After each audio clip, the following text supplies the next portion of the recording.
Freestyle Travel is the name of the show. I'm your host, Kenny Flannery, trying to maintain my sanity. Feeling a little bit crazy, being fairly productive, getting through it.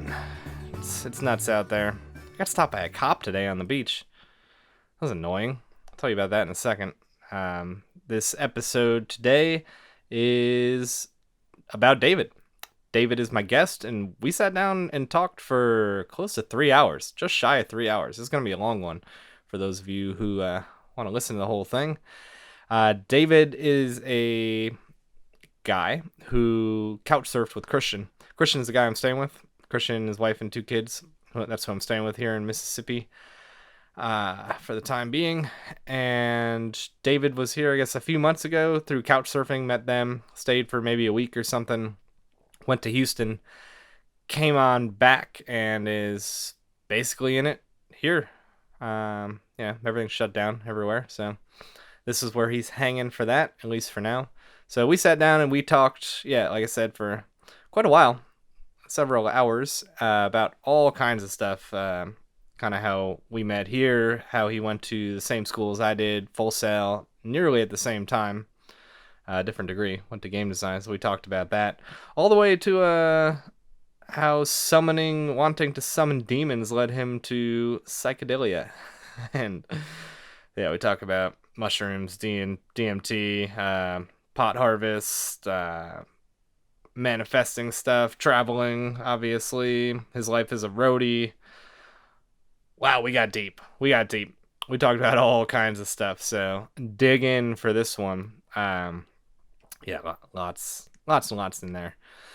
But yeah, let me catch you up on my situation. My location has not changed in the last couple weeks since the last episode. I'm still here in Biloxi while the world is shutting itself down.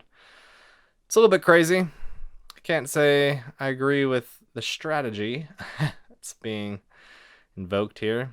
And I'm starting to go a little bit crazy. I am staying busy with my backpack project primarily.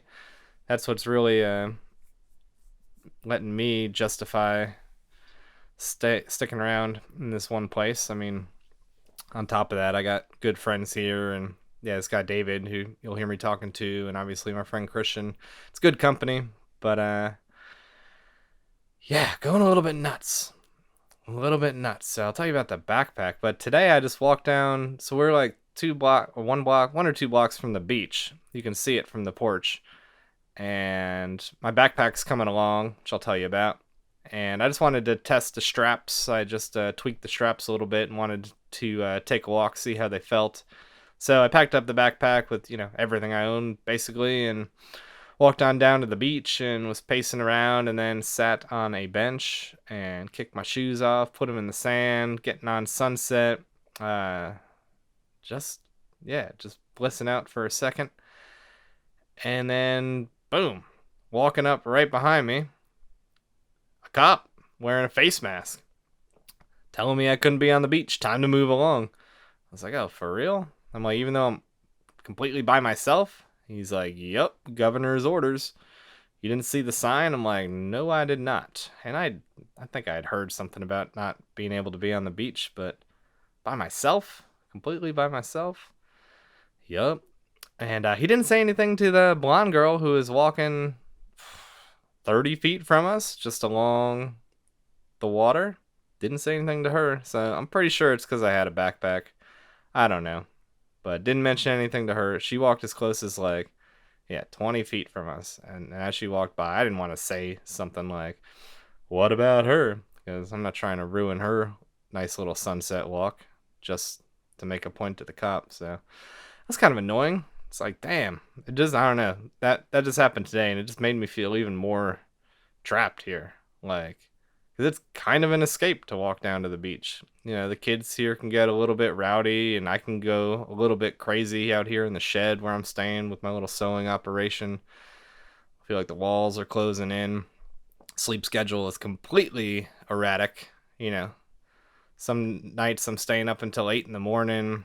It's just there is no routine. There is no schedule. It's just sleep when I sleep, irrelevant to the sun. And yeah, wake up whenever I wake up, take a nap if I take a nap, eat whenever. It's just, I don't know, going a little bit nuts. But yeah, on a more positive note, the backpack that I'm working on. So when I first got here, I was kind of focused on knocking out some more of the classic BivyPacks, the one that you can find on freestyletravelgear.com.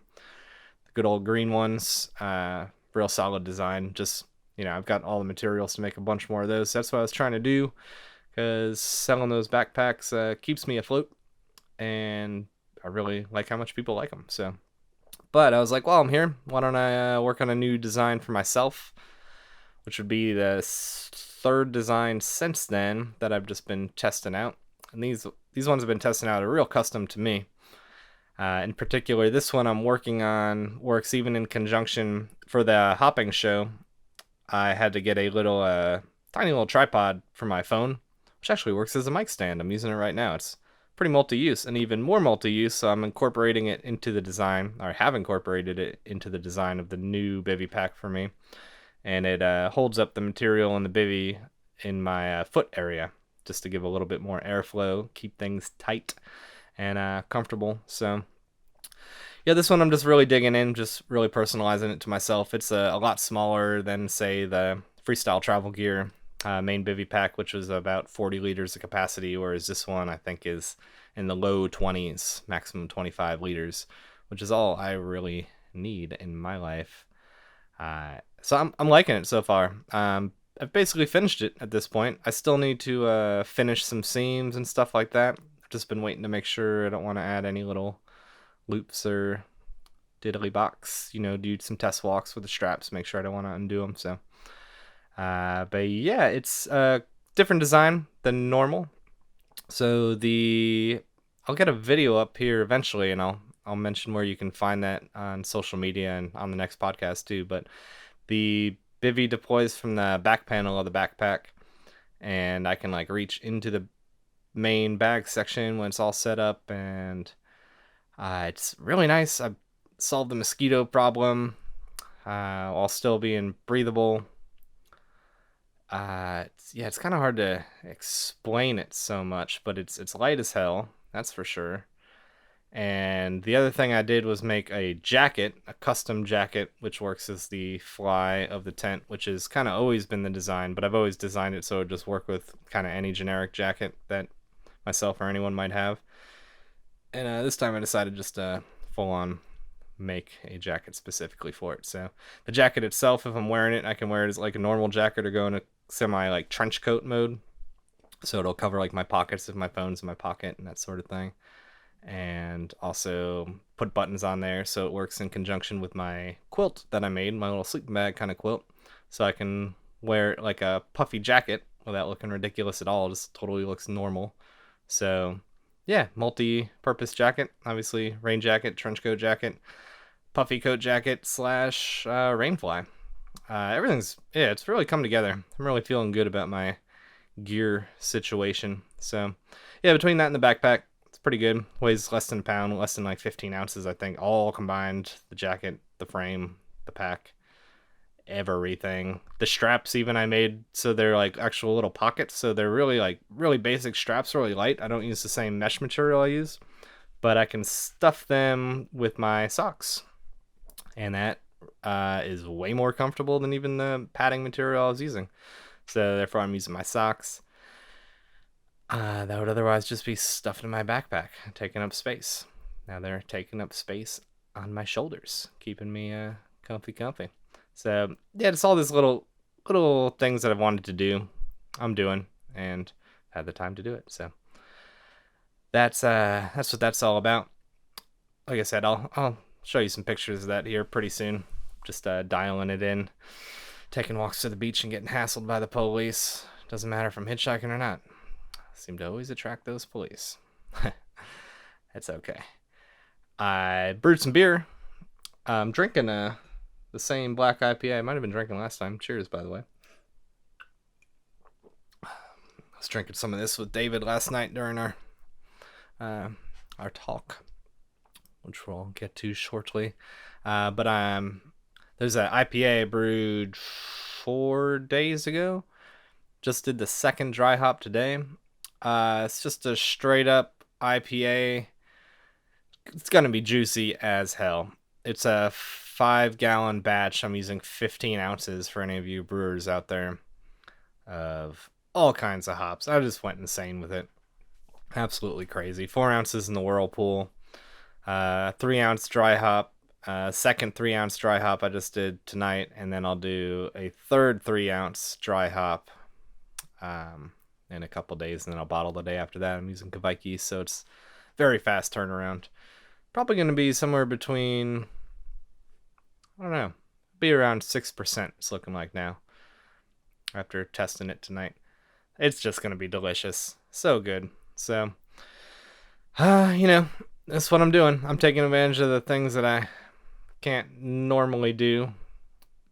Access to the sewing machine, just making this backpack and really being patient with it, not rushing it. Really taking my time just to see if thoughts pop up or if I have a weird dream about something. Sometimes I dream about something I can actually use. Just letting anything like that pop on up. And really started going stir crazy today and yesterday, I think, is when it really started to hit. I think it's because, like I said, the backpack and the jacket aren't done, but they're functionally done. So, I mean, I still need to, like, finish the seams and seal them, but, like, just to have it done, just really got me itching for the road, for sure. And then, walking to that beach is just, like, one of my only little escapes around here, and the cop hassling me. Yeah, not a fan of that. So, I don't know. I don't know how much longer I can take of this. I don't really care about how long things are, quote, shut down. If I gotta just start walking, I'm gonna start walking somewhere. Go camp somewhere, something. I'll figure it out. Getting real itchy. But we'll see. I got plenty of ideas, but still stuff I can do here. So anyways, that's that. Let me get into this whole situation with Dave. First, we were just talking about just trying to remember when we had first met, and yeah, so we'll just bleed into that. We just determined that it was about several weeks ago when he first got here after coming back from Houston. I think he was gonna go to Vegas from Houston. Met this girl out there, but then he was gonna. Met this girl in Houston, was going to go to Vegas, decided to come here instead because being a roadie, there's no work right now. So figured he'd come here, chill, get some stuff done. So let's jump in. This is David. There you go. I mean, I live a pretty strange life. So do you. And it's time really doesn't mean a whole lot to me, and I quit kind of referencing it, and so I've got I don't know if I met you 3 months ago or a month ago, and I really haven't done a whole lot in the last 3 months, but in a sense, like I'm a totally different person now than I was like 9 months ago, it feels. You were saying, because when I did meet you, I guess you were just driving back that night, and you were just like... Okay, all right. I think it was that night. I don't know. And you're just like, and the thing, you know what it is? You had definitely heard about me through Christian, and I had heard about you. That's the thing, is I don't really know when I met you, because I know when I first heard about you. That's easy enough. Yeah. It was first of the year, but I don't really recall when it was that I met you. But you had I didn't. So Christian had told me about you, but I didn't know it was you when I met you. He's like, someone came through here, a couch surfer, this, that, and the other. And then once we started talking, I was like, oh, okay. So it was when I got back from Houston, which wasn't that long ago. It was a month ago. Yeah.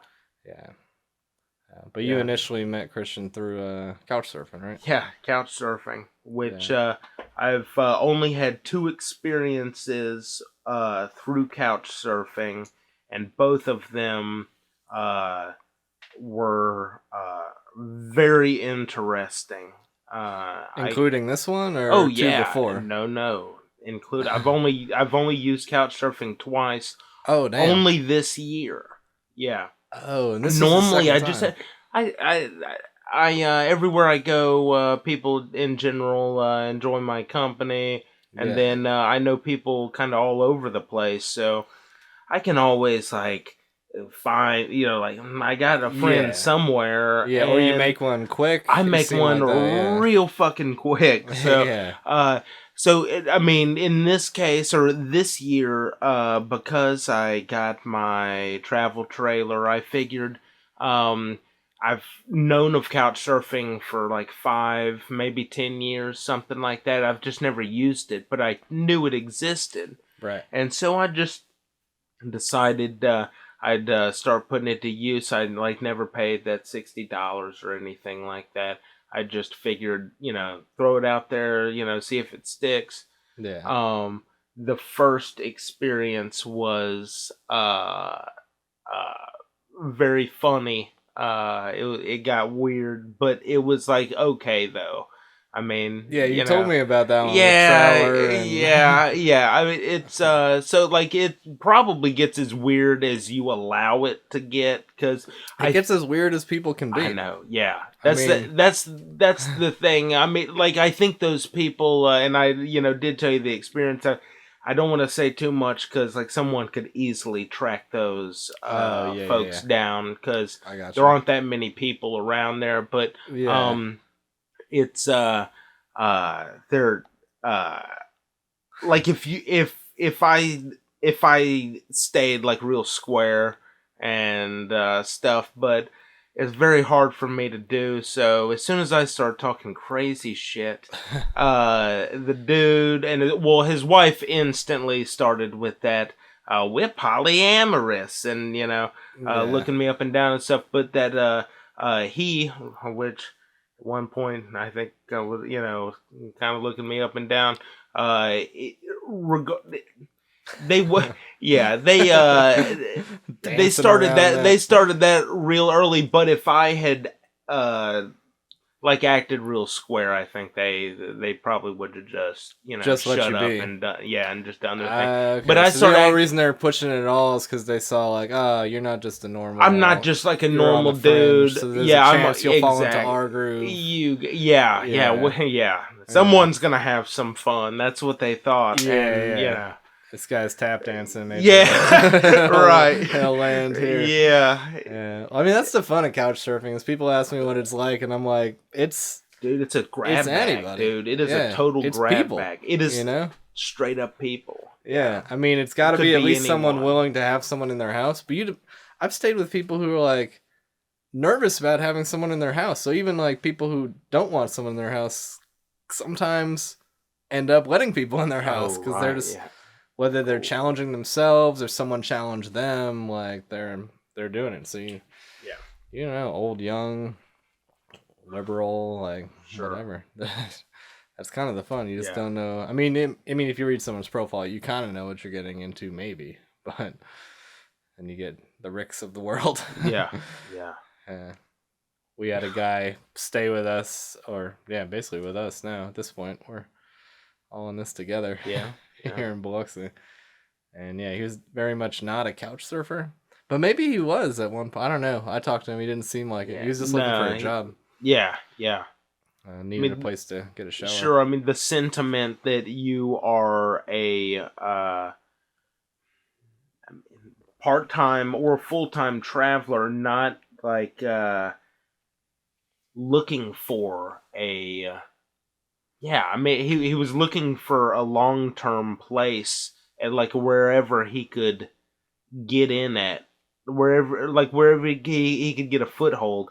It wasn't necessarily he was not a traveler. Yeah, he wasn't trying to like meet some people for a few days and share some stories. He really had no stories to share. Yeah, I don't know. Yeah, and didn't really do much like poking and prodding. Sometimes people won't tell you stuff, but they'll ask you a lot of questions, and he didn't either.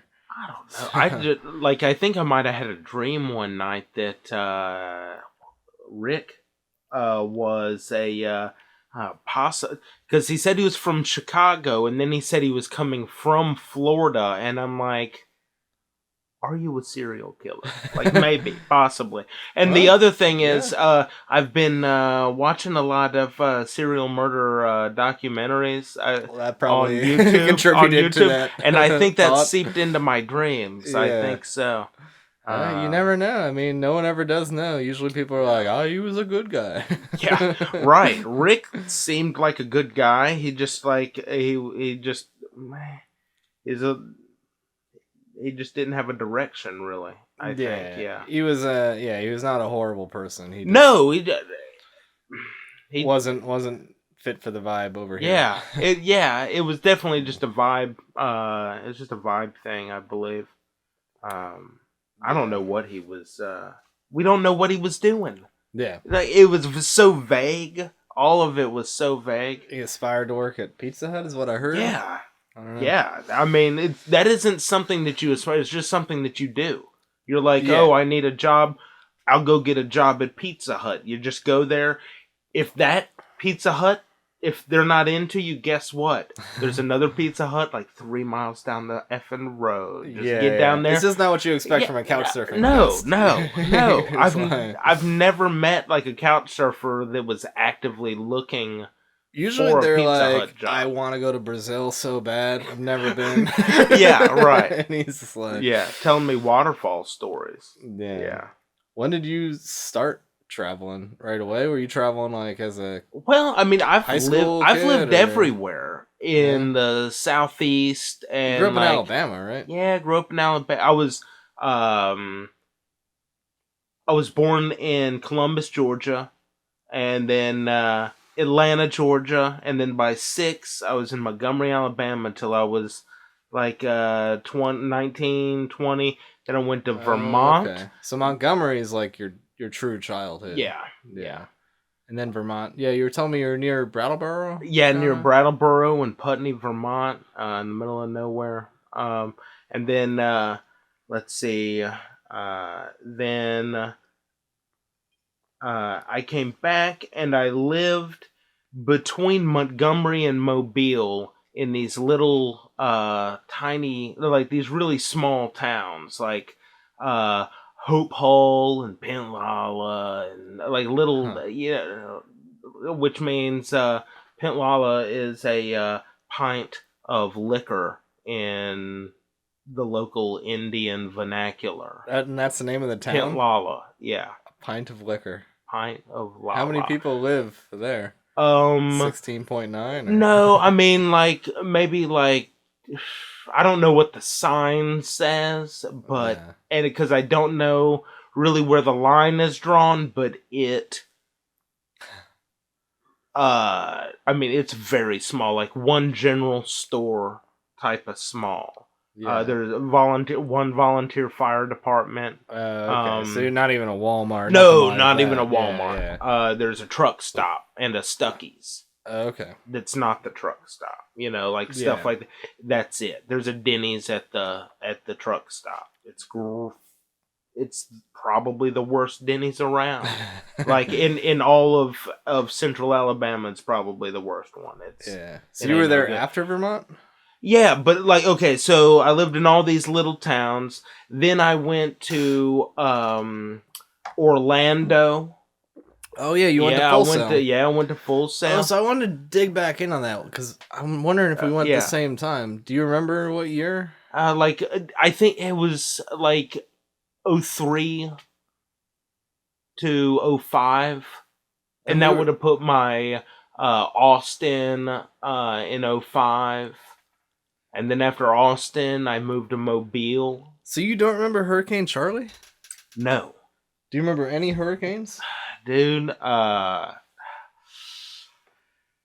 mean, I do remember some bad weather, you know. I do remember... Because I was there exactly from 03 to 05. I was there like May or June 03 dude, to... I mean, like, Katrina, all right? I was in Mobile during Katrina. I slept through all of Katrina. Well, I mean, Hurricane Charlie wasn't just a day. There was, like, no power for, like, 2 weeks. Okay. So I mean, like, I think I would have remembered that because I was trying to make video games. So Yeah. I certainly would have been without power for 2 weeks. I probably would have remembered that. So, Yeah. what year was that?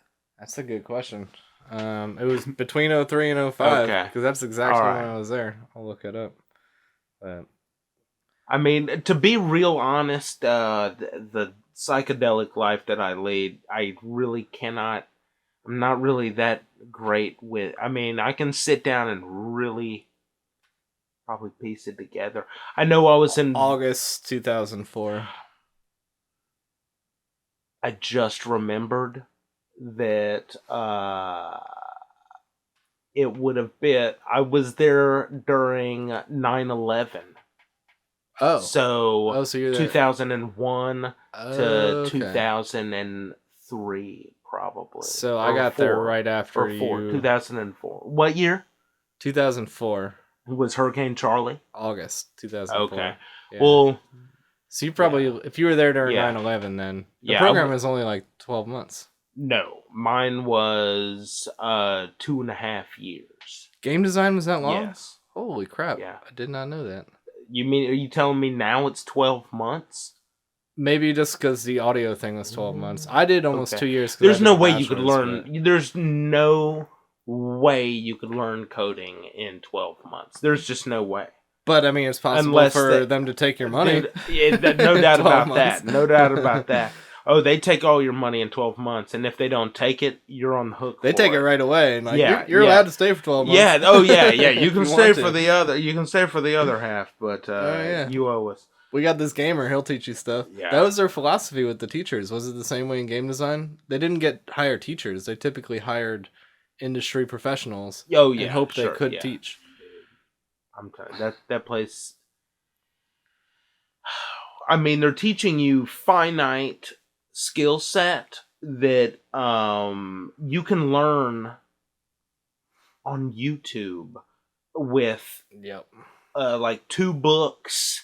And the thing is, the will. Do you have the will to like? That's boop, the boop, thing. boop, boop, boop, like fucking do it in your head. Yeah. And follow the book and the drive to make it happen. Like, do you have that? But the thing is, I feel this about about like anyone, anywhere I go that like I see someone like someone that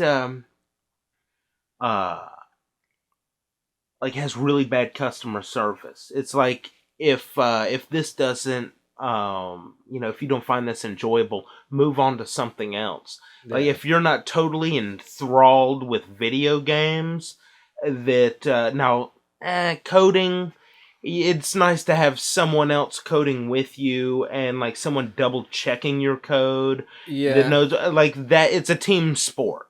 Coding. It's a team sport. It can be. It's also very much a solo sport for Well, some people. Video games.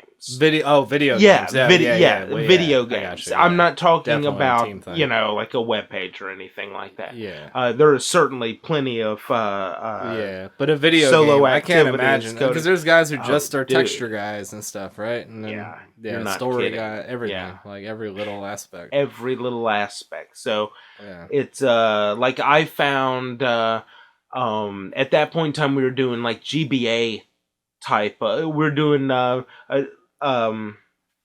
it was GBA era, and so What do you mean by GBA? Game Boy Advance. Oh, So like shit. it was a lot of like 2D side scroller platform type stuff, Okay. or just like it was right on the verge of 2D going 3D. Did you have the arcade? I remember when I went there, there was an actual arcade console in the game design area, and the quote winner, Like a main because Full game. Sail was Yeah. every month another class would come in, Yeah, another class would right, graduate.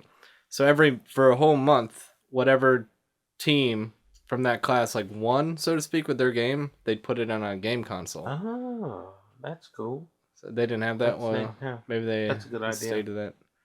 But was that a thing? Did you have a final where it was a game? It was like 4 it or would- 5 or Okay, 10 yeah. or... So let's see.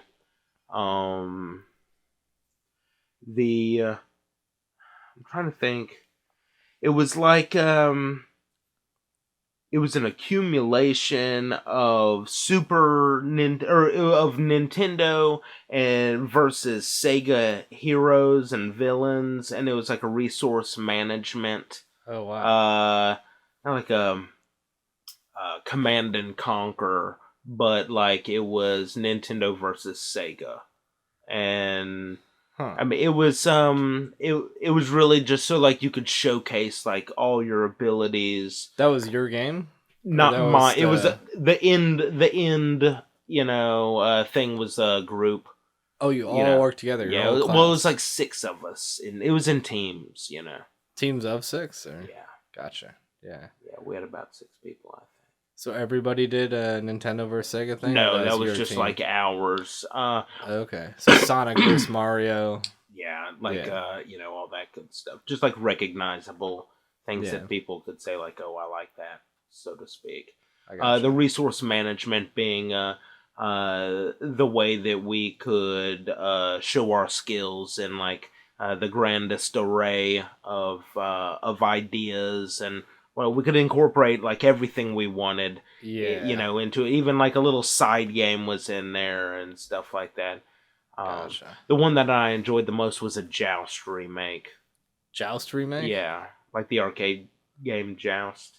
I don't think I ever played that. It's like a futuristic jousting thing where they the combatants were on the backs of ostrich. Oh, like what? Futuristic ostrich. Okay. And it was kind of like, it was a classic.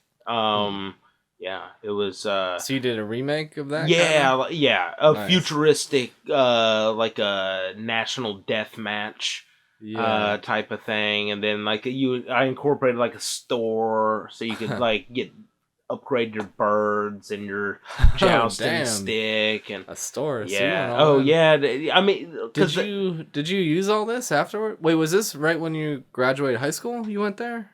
No, I went to Vermont, and then I spent like 2 years in. I've done like all this school, and so. So you went straight from school in Vermont to school in Orlando? Yes, that I did. I spent a small amount of time in one of those little towns, in between there. Okay. So did in you between Montgomery and Mobile. Work for any game design kind of companies afterwards? So it's like when I left there, they said you got several options. You can work here in Orlando at whatever that EA Sports. Right. That seems like be the fucking monkey slave. EA Sports. And I'm not a sports dude, so it just doesn't it didn't ring my bell, and so not only that, but it's like the Walmart of game design. They're they got to churn out 5 titles every year. This one's might be just new stats. It could be a whole new game. Who knows? Whatever. It's got to be done. And like people die doing that. God damn. And so like I don't want to be a part of that. And so God forbid I end up doing like FIFA shit, just end it now, because they just working on soccer ball textures and goalie celebrations. So brutal. Not only that, but it's they say your work full time is 40 hours a week.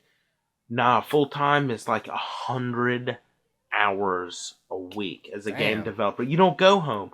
You go in a hole where they've got these bunks. What? Yeah, they don't even want you going home. You can have I'm sure they give you all the good stuff. All the good stuff food, there. Do the good food. Anything to make you not leave. Yeah, all the caffeine in every variety you can possibly imagine. All the food you want, they'll just bring it in. Just fucking keep those digits on the keys. Yeah. Oh man. I mean, you it fall makes asleep sense from their point of view. Oh yeah, sure. Big time. And I mean, like they. So did you realize all this stuff and just bail out before you graduated, or? I didn't know. Okay, they fluff Full Sail fluffs Hell yeah. all those beginning classes with bullshit is meaningless. Oh, the first 3 months. Yeah, or whatever, so the first 3 total months trash. is bullshit, Yeah. and so then you get into coding classes. All right, Yeah. so like the first. People start dropping The first out. like 3-4 months of the coding classes is like yeah, it's code, but it's like theoretical stuff. It's not even like really. But then they're like, okay, so now we're really gonna do it, guys. This is what it's like to code. Yeah. Okay. This class is a 2-month class. Guess what? 1 month into that 2-month class, that's your 50% points. So once you like realize like, wait a minute, I'm not God's gift to coders, you know, then that's like your money is 100% already spent. You are on the hook. Yeah. So like you might as well at that, you know, so you didn't have a chance to even really figure out. So yeah, you don't even know if you liked it or not. You don't even know if you like it or not. Yeah. And the thing is I did develop like a love-hate relationship with video games. Oh wow. Yeah, I after leaving there, they say okay, you can stay and do your time here in Orlando. Oh yeah, you can go to New York. Yeah, because apparently there's folks there. You can go to L.A.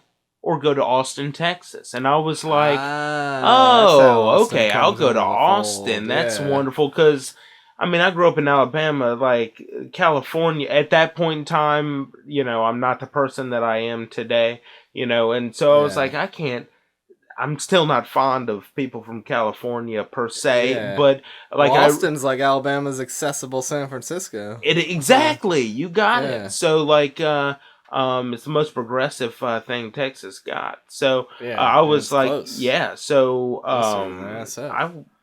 so I decided that was the place to go. So I went there. But it's like in a job in Hollywood.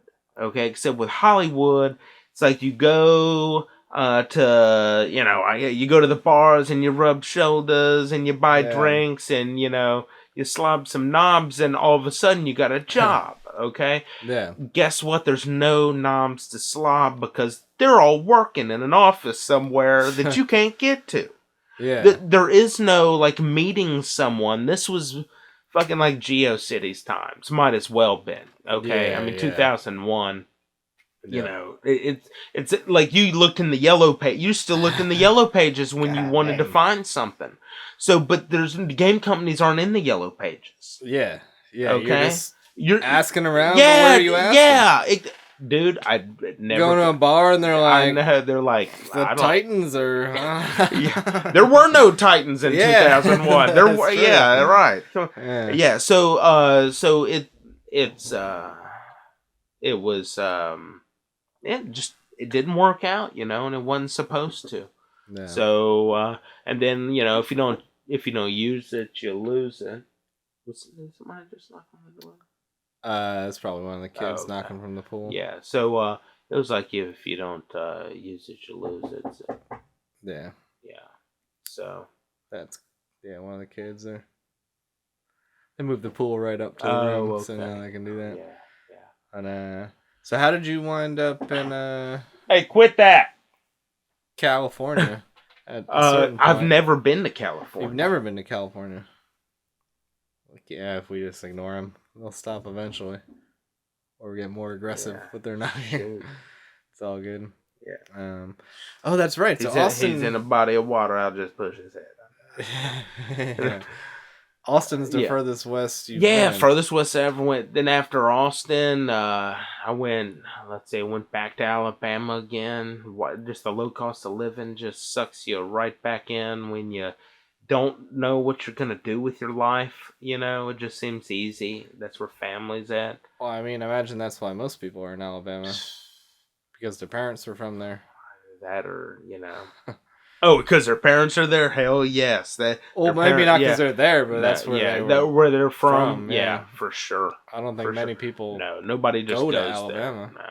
For no reason. In fact, if you're pretty much worth, your weight in rock salt, you get up and go. Not, besmirching anyone from Alabama. I mean, my I think family's all Alabama's there. kind of cool. I love Alabama, and I mean, some of the people. Alabama doesn't but, love me. That's really what it comes down to.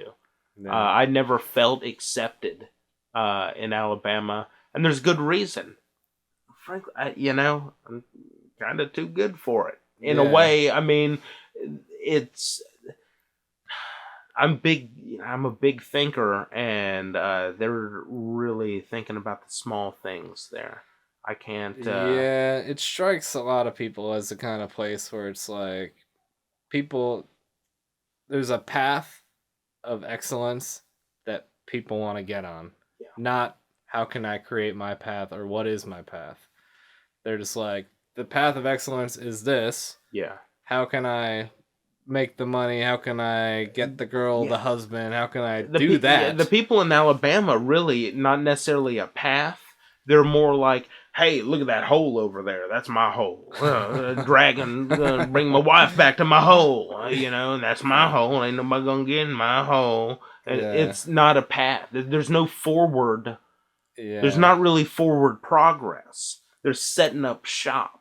It's too bad because Alabama's not like a stunning place. But it's beautiful. They put it on the license plate. Yeah, it's Alabama the Beautiful. I mean, the only reason I say it's not stunning is because you can say like it's beautiful. There's no hills compared to Colorado, and then all of a sudden you're like, oh shit! I mean, North Carolina, Virginia.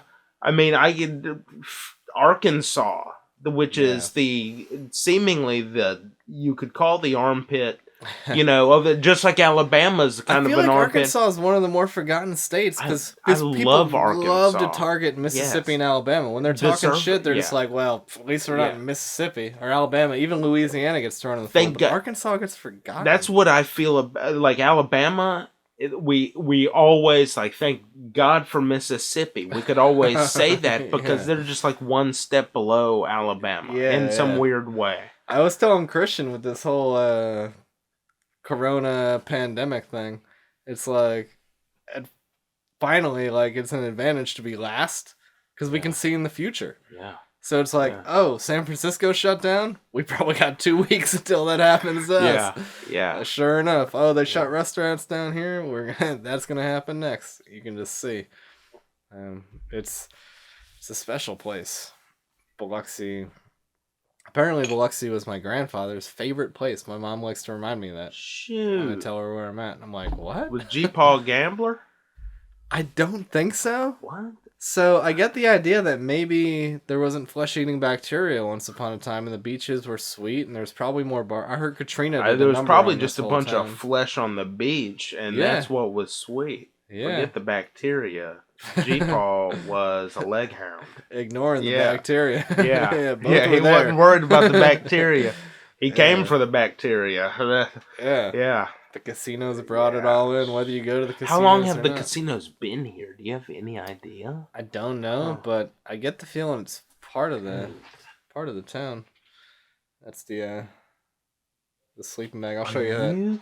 That is the dopest. I was looking at my sleeping bag quilt. I mean, fuck. So this works with the jacket. You see how there's buttons on here too? Yes, I know. That's beautiful. Dang, dude. It becomes a winter jacket. That is like such a supreme craftsmanship. Since I sew, and that material looks very difficult to work with. It's not easy. This stuff in particular is so thin. Oh my god. That's real. I mean, it's a real work of art. Seeing it. Thanks. As much, I mean, you put a lot of time into it. It should look, I mean, if I'd put that much time into it, I would want it to look half that good. Yeah, these projects are crazy because I'll spend hours, if not days or weeks, thinking about it. Yeah. And then it's like less than a day usually to like actually put the needle into it. Yeah. Like, sew it up. That's cool. But you only have, I mean, it's kind of like a measure twice, cut once sort of thing. And I mean, that's some cool material. Yeah, no, it works out. Part of the backpack is made out of this too, the bivy. Yeah. So mosquitoes won't bite into me. Because mosquitoes, like, my bivy was all bug net. Yeah. And So some of it would rest on me, but mosquitoes can bite right through that shit. Sure do. But this stuff is calendared, which means it's like, I don't know exactly what it means, but it basically means it's like melted kind of or something. And mosquitoes can't get their little tentacles through there, whatever they're called, so they can't bite you. But it's still breathable. It's not like waterproof. Yeah. Works out pretty good. Yeah, I'm excited about the new pack. I like that green, whatever color green that is. Yeah, I think they called it cool. Green tea or something. Yeah, it does look like green tea. Yeah. That's very cool. It worked out. Yeah. But what were we just saying? I lived in Charlotte. You lived in Charlotte? Yeah. So, for what, 6 months? Yeah, about 6 months. I guess I'm curious. Tell me about Charlotte. This is great. I was dating this girl in Montgomery, and she was like probably the best Montgomery's got to offer. Like, she was a Montgomery 10, which ain't saying I mean, like, it may not say much for LA, but like, I mean, she's fucking, I mean, she's gorgeous. So yeah, was she cool to hang with too? Yeah, she was very cool. So she had this friend that was the creepiest the real creepster, like what borderline. On multiple levels, but like borderline the kind of dude that would like go around collecting young women to traffic. Like, oh, shit. Yeah, he was like in fact, he was a child molester. Okay, he talked about it. Yeah, he talked about it openly. Well, he openly talked about his like of very underage the look of an underage girl, like, hey, look at that thing with the braces. And was he like that 14-year-old? No, that 14-year-old. Okay, but like, it's a distinction, but all right. I mean, but like, he would like hunt them online and stuff. Yeah, God. He had like a collection of like the guy was a fucking pervert. Okay, but for whatever reason, she aligned herself with people that she knew she was better than, and that she had known this asshole for a long time. And so she felt safe because she was really good looking, and this was a dude that already knew his place and would not continue to try to fuck her. And so she just it was a dude that she was able to friend zone, and she had no other male friends other than me, which she would, and then this dude, which I hated this dude, but so he was around all the time. He was around, and he made some money, and he was into these like seedy video lottery dens. Huh? Yes. So he would go to these places, and apparently it still exists. I think he still does it. And it's like he sets up computers. Okay. And they're all connected to this like underground sweepstakes that looks just like the shitty one-armed bandit software from the 90s. Okay. So you'd play these games, these crappy games, and it was nothing but you might win, and it was like just flashy noises. Yeah, but it was on desktop computers with a mouse. But in an area where you're next to other people. Yes, next to other people pressing those buttons. Okay. There was a cashier. The cashier took your money, and then they did. Yes. Good luck if you ever had like a real win. Because the cashier never had enough money to really do a payout. So you're like, I won $700, so we'll pay you next week? Yeah, we're going to get that to you, yeah. Take this hold this $5. We'll be, come on back next Tuesday when the boss is in town. Yeah, something like that. he ended up going to Texas, but he was in Charlotte in this. Got my back up. Oh yeah, in this little time when it's like it's not okay to have casinos or the lottery, but this weird internet cafe, internet sweepstakes cafe. So he's an inadvertently clever bastard too. He's clever. Yeah, he found. He's one of the more clever pederasts that I know. Holy shit! Yeah. So, but his personal life was absolute garbage, and so, but the thing is like he didn't run these things. What he did is he found a Middle Easterner that had like a bunch of convenience stores, and he'd come and go, "Hey man, I got this new thing that you can do, that you can invest all this money in." And you've done it a few times with your stores, same sort of thing. Yeah, so I went to Charlotte and I opened one of these things up for him.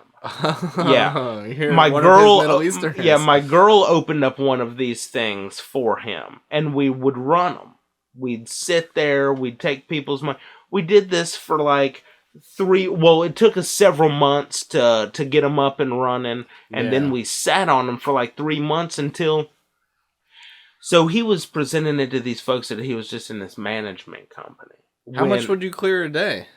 I don't even, to be honest, I don't even remember, but it was $100. Oh yeah, it was. I was getting like $100 a day, $125 a day to sit there, and like he'd give us money. Well, if he was giving you $100, oh, he was giving me cash. Yeah, it was all under the table. No, I'm talking like not what you were getting. Like the people coming in, you were taking people's money. Dude, that I was was your taking job, their money. right? Yeah. So would like $1,000 come through the door every day? Oh yeah. I mean, like it was really like it would be in like some place that you could easily overlook, you know, on the side of the road, and just it sounds like you'd walk in and be like, "Here's an internet cafe." Yeah. Like, oh yeah, you need some copies. Checking their emails. You need some shit. Copies. You know, we had like a little like Hewlett Packard copy machine. What year was this? Like 2000s? Yeah, 2000s. Charlotte. Yeah. So this guy, so it took me several months to figure out that the dude's a con artist. Gotcha. Okay, so he comes to me one day and he's like, "Hey, dude, I need some help." I'm like, "What's up?" "Yeah, I got these receipts. I need them to say something else." And so, at that time, I was like, well, what do you need them to say? Maybe, let's try. Maybe I can do this, for you. It wouldn't have been out of the total ordinary. And so he goes, "Well, what do you mean?" "I've been paying you." And I said, "Nah, dude. You've been paying me." He was trying to be like, this is like, one of your, duties. Yeah, this is one of my duties. Fraud is one of my fraud is one of my duties. You know, I'm like, no way, man. I was like, I'm out of here. Like I saw this like trailing down. Yeah, so then I got $12 an hour bitch for anything. Yeah, exactly. Yeah, whatever it was. Yeah, so I just got my girlfriend. We went back again to Alabama, Montgomery 10. Yeah, and then it didn't work out with her, and I went up to Nashville. I got a call from my uncle, and he says, "David, you're the best artist that I know. I need your help up in Nashville." What context was he thinking of when he said the context is he comes from Columbus, Georgia. He doesn't know what the fuck art is if it hit him over the head. But what kind of art? Painting? It doesn't matter. I can make anything with anything. What was he looking for? Though? He was looking for someone to help him sculpt Sam Maloof inspired $12,000 rocking chairs. Whoa, that's a lot of shit. Exactly. It was a real leap for someone that has never made furniture. He's like, I've seen your code. Yeah. You want to make some rocking chairs? Yeah, pretty much. Your kind of mind. Yeah, you're witty. I think you do be a great belt sander. And you're like, I've never. I can figure. Fuck. Yeah. Well, I was like, oh, this is gonna be dope. I'm just gonna be like Dave, the furniture maker up in outside of Nashville. It's gonna be fun. Yeah. So go up there, and he's got like a television show and like all this stuff. He's doing all this, he's got classes. I'm facilitating his classes, and he's my uncle. And I found out why his family ain't so close to my family. I mean, I know the reason why. He really put my father in a financial lurch for a solid decade. Yeah. And I mean, and he's just like, you would expect like a woodworker to be like a sweet dude. I guess. Or like a calm, not necessarily sweet, but like a calm. Yeah. Methodical, calm dude. Well, he's methodical, but like, only in front of those machines, dude. In his head, outside of that, like it's a maelstrom of estrogen. His life. Shit. He's got like 2 daughters that and a wife that just like pull him in all directions, and he's an idiot. So he's easily pulled in all directions. Yeah. And he just like blows up. I was in a class with him, and he fucking blows up on a student that paid $5,000 and traveled from another country to be there.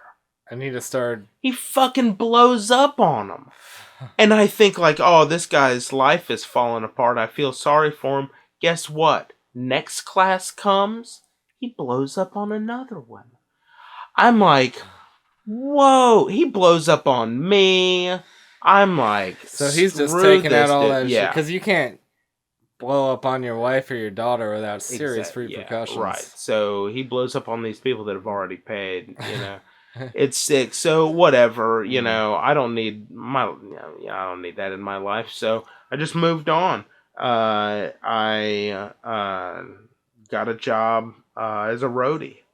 Yeah. And so what was your first gig as a roadie? It was WrestleMania 30 in New Orleans in 2013. 2013. Yeah. Let me just not dial back, but when did the whole psychedelic adventure? Well, I mean, I did it as in high school, maybe like around like 16, 17 years old. Like you had a trip or something. I had like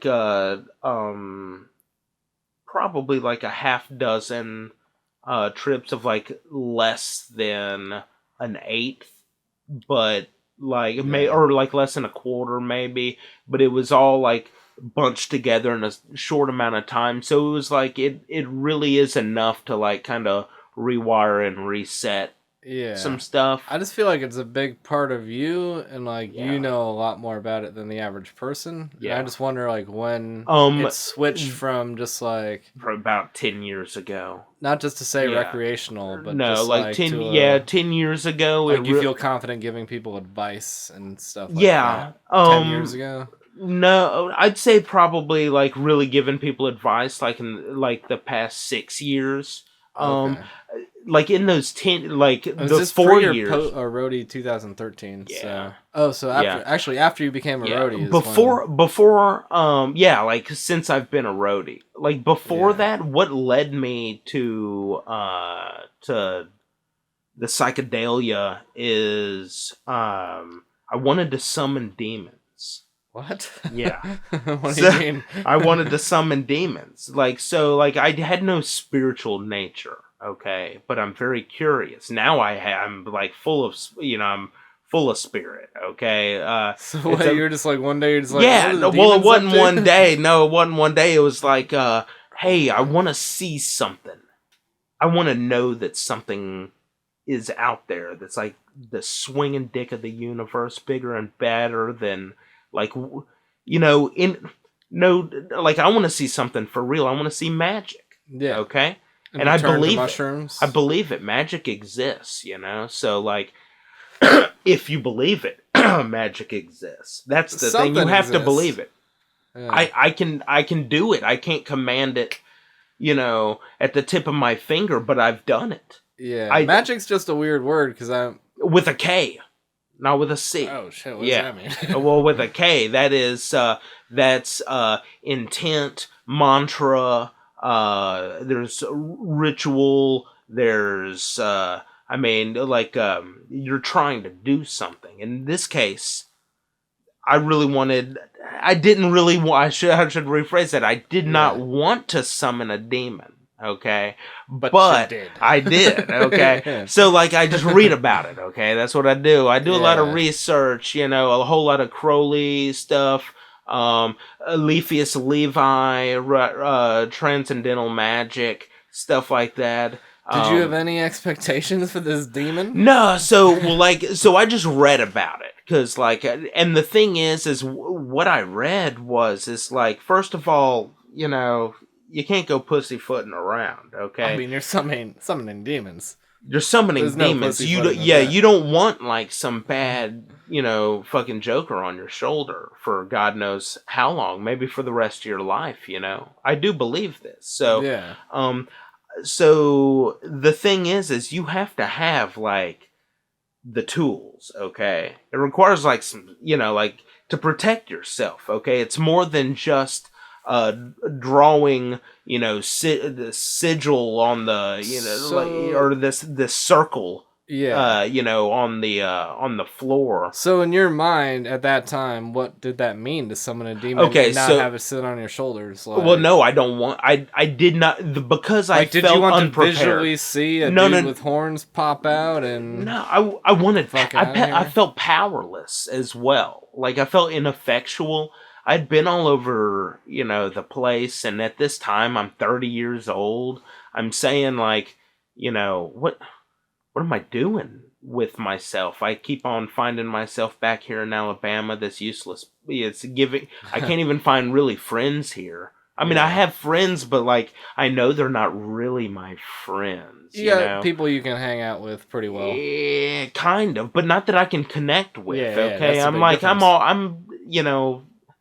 I'm kind of on a different, you know, level than most people. I got a so it's easy to have friends. Yeah, but even then, it's not easy for me to have friends when the brow is so low.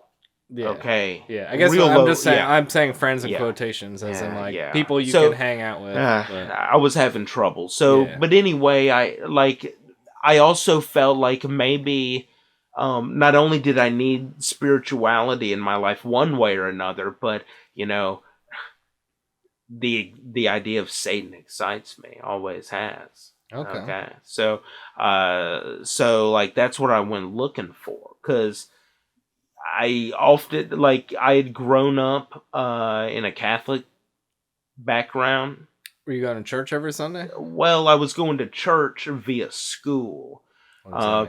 I went to Catholic school. In elementary school and high school, they require you to go to church. So I was an altar boy. I was an altar boy in elementary school. Yeah. They just, like, both of my parents had been married twice, so the Catholic Church ain't into that, you know. Oh, they just foreclose on you? Yeah, just like, come on in. But when we passing out the body and the blood, you do not partake. Oh, shit. You're not allowed communion because you have been married twice. You can no longer be forgiven. You double dip. Yeah. Your dick got wet in two stinky holes. Damn, dude. All right, yeah. I thought they were there. No, that's it, man. They don't even want your money. But they wouldn't mind if you sent it to them, but we're not going to talk about it. Yeah. You know? Just don't put it in the hat in front of people. No, put it in the hat, but just don't talk about it, you know? Whatever. They're not going to talk about it. You can talk about it all day long, but the church ain't going to talk about it. Yeah. Green is green. Yeah, when it comes sure. They're not going to not cashier check. Oh, we got you on the list. We're not taking your money this week. It doesn't work like that. Yeah. Oh, so this all right. So summoning this devil. Yeah. So I had just read about it for years, and like you have to have like some like not only should you probably like learn some Latin so you can pronounce it correctly, because to know the name of something is that's step one in lording power over it. Okay. Yeah. But you might know the name of them, but can you write it and can you pronounce it correctly? Well, yeah, because you don't want to be. You don't come over here, Steve. Yeah, my name's Steve. Hey, Aaron. Hey, Aaron. Come on.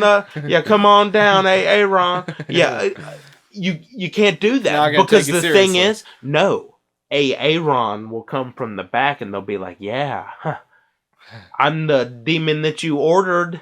Yeah. And then that's not the demon that you ordered. It's full of tricksters. Yeah. Okay. So like, I mean, like that's the thing, and you have to call certain demons at certain times. So what are they? All right, let's get to... Yeah, okay, so like, so there's all of this. So the thing is once I realized that you need like silver and all this other stuff, and you have to do everything correct. You have to also have the left hand of a executed thief, and the mummified left hand of an executed thief. If you want to pull off everything right. Did you get it? Nobody does.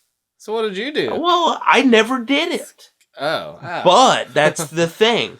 So instead of bringing them to my world, I realized there's another way to do this. You can go to their world.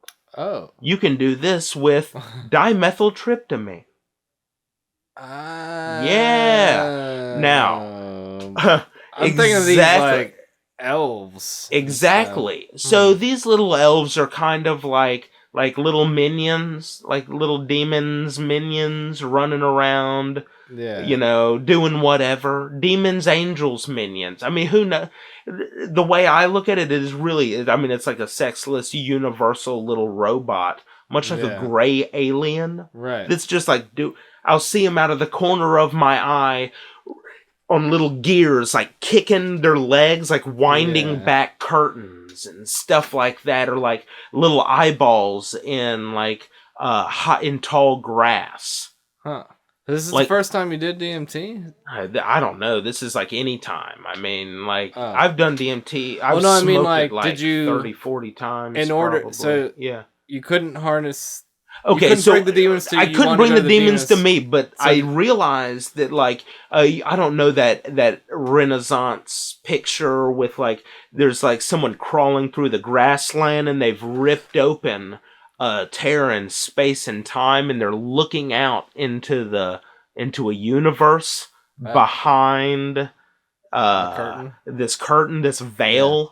Okay, yeah. I don't know if you've seen that picture. It's widely distributed, but so like it's that kind of thing. It's like you're seeing behind the veil, and so you can consume enough of several substances that will put you behind the veil. Now, you may just be recognized by those behind the veil as being like a higher life form, I do believe. I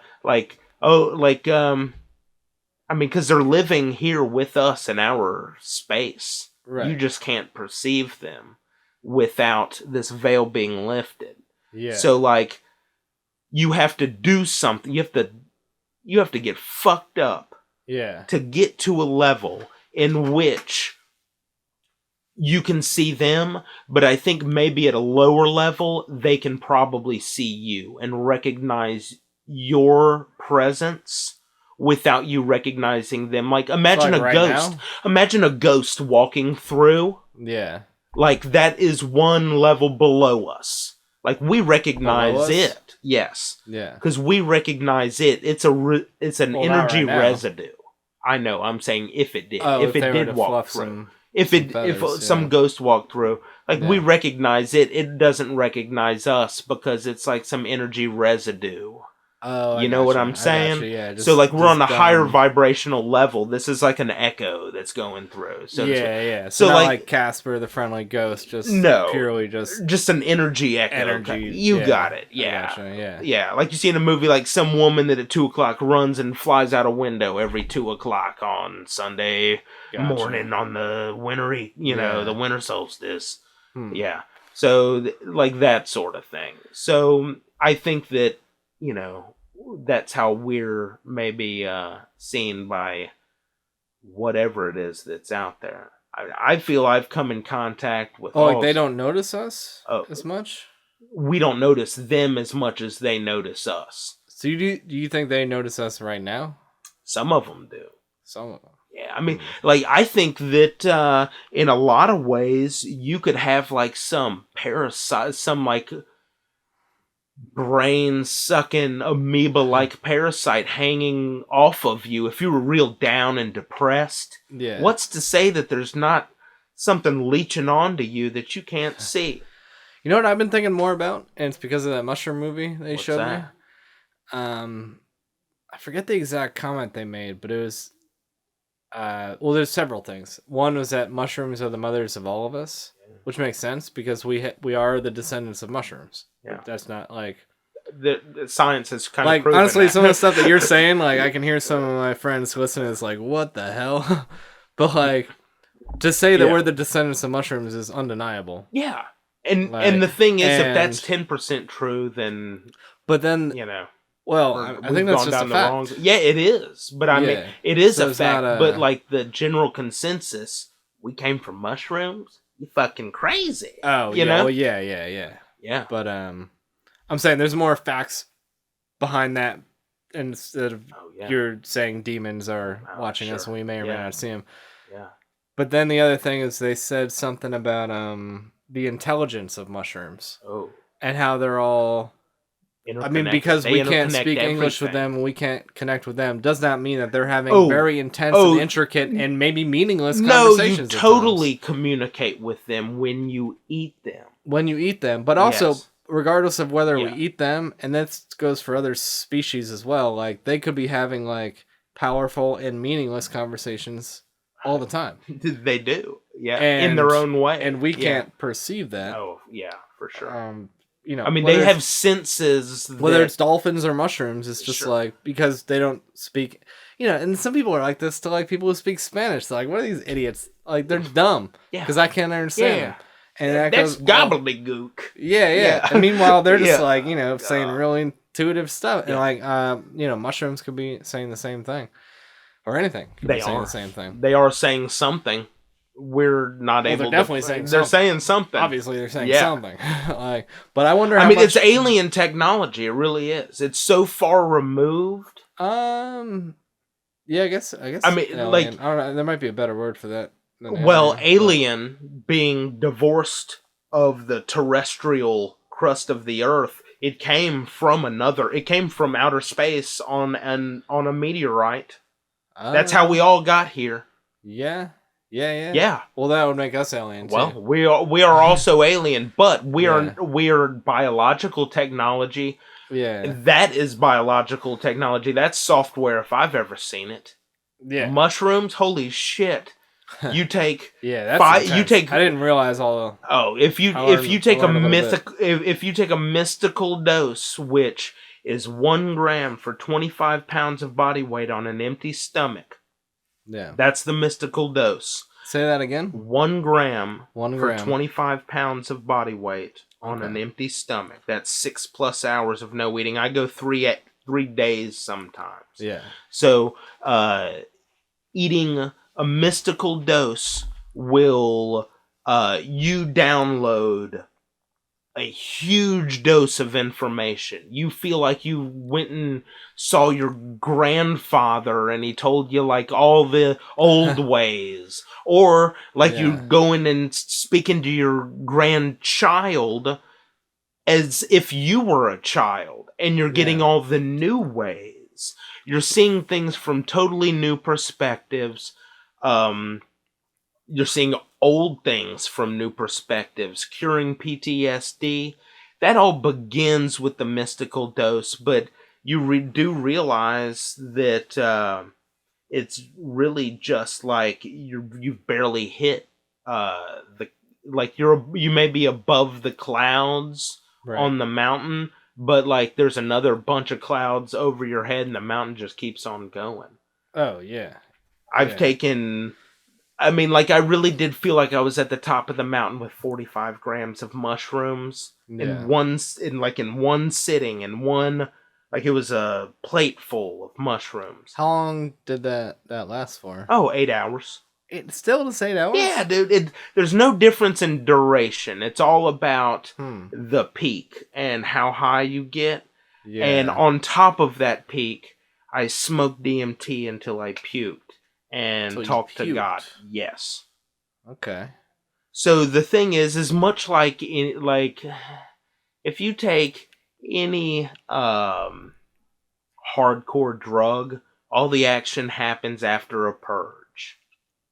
So that's why I've always like people who get drunk. Yeah. Like when they throw up and puke and pass out. Yeah. I don't get that because every time I've drank and I puke, I'm like, I'm back in it, baby. I know, but like they're not. Those people aren't doing it the way that you're doing it. Yeah. I see you drink. Okay, you're like I haven't drank hard since I've been here, but you got a beer in your hand a lot. Okay, and the idea, well, that's what I'm talking about. Okay, you confront alcohol the way it should be confronted if you're going to drink it the way that you drink it. Okay, so, or the other way is to binge. Okay, someone that like, oh, they didn't do it all week and here it is Friday and they're like, I'm putting it to the fucking, putting it to the test. And then that's when you're like, dude, just go fucking puke and pass out. They drink until they're uncomfortable and their body is like, get this shit out. I mean, it's a bunch of Bud Light garbage. Yeah. It's gross. See, I haven't puked in a long time. Dude. But when I did puke, you were like, afterwards, I was like, I'm purged. Purged. Yeah, and that's the way I feel. I'm like, but with DMT, at least drink, okay. So 25 grams of mushrooms is at the base of DMT world. Yeah. Smoking DMT is certainly in the DMT world, but you don't get to like frolic on the playground of DMT. You get shot from the playground into the stars, okay, for the cosmic party, the conversation, and eventually death. Your duration is the same, though, right? With DMT? It's not. Smoking DMT, it's over with like 10, 15 minutes, but like an hour, you're back even more sober than when you started. Ayahuasca... Oh, ayahuasca. As long as you're, when that's that's drinking DMT. Saying, when you've peaked out on, when you've eaten like more than an ounce of mushrooms. Oh, okay. So like that's at the DMT. Okay. So like I shouldn't say okay. So 25 grams of mushrooms is at the base of ayahuasca world. Okay. Maybe that's what I should say because ayahuasca is like that DMT feeling in a wave, and so when you have those high peaks, you're having those full fractal imageries and like having conversations with God, or not really God, but like Mother Ayahuasca, which is your universal mother, and you can lie in her arms like a baby. You can be the Mother Ayahuasca looking at that baby as if it is your child. Like, I'm a man, I'll never know what it's like to give birth, but I was a mother I was a baby first, and I laid in my mother's arms as a minute-old infant, fresh from her womb, lying in her arms, feeling the love, like this like trapped, perfect, beautiful love that only a brand new mother can have with a brand new baby. I was caught in that for an eternity. Wow. Okay, and so at that same time, because DMT is what it is and it puts you in the way that it puts you, you are also the mother looking down at this child. I mean, it's the situation and you're you're in all aspects of it. So you're also the mother looking at this perfect piece of you that you've made, that you love, and you want time to stand still just like this forever. And it's for an eternity, because there's no time and you're not in space, you're somewhere else.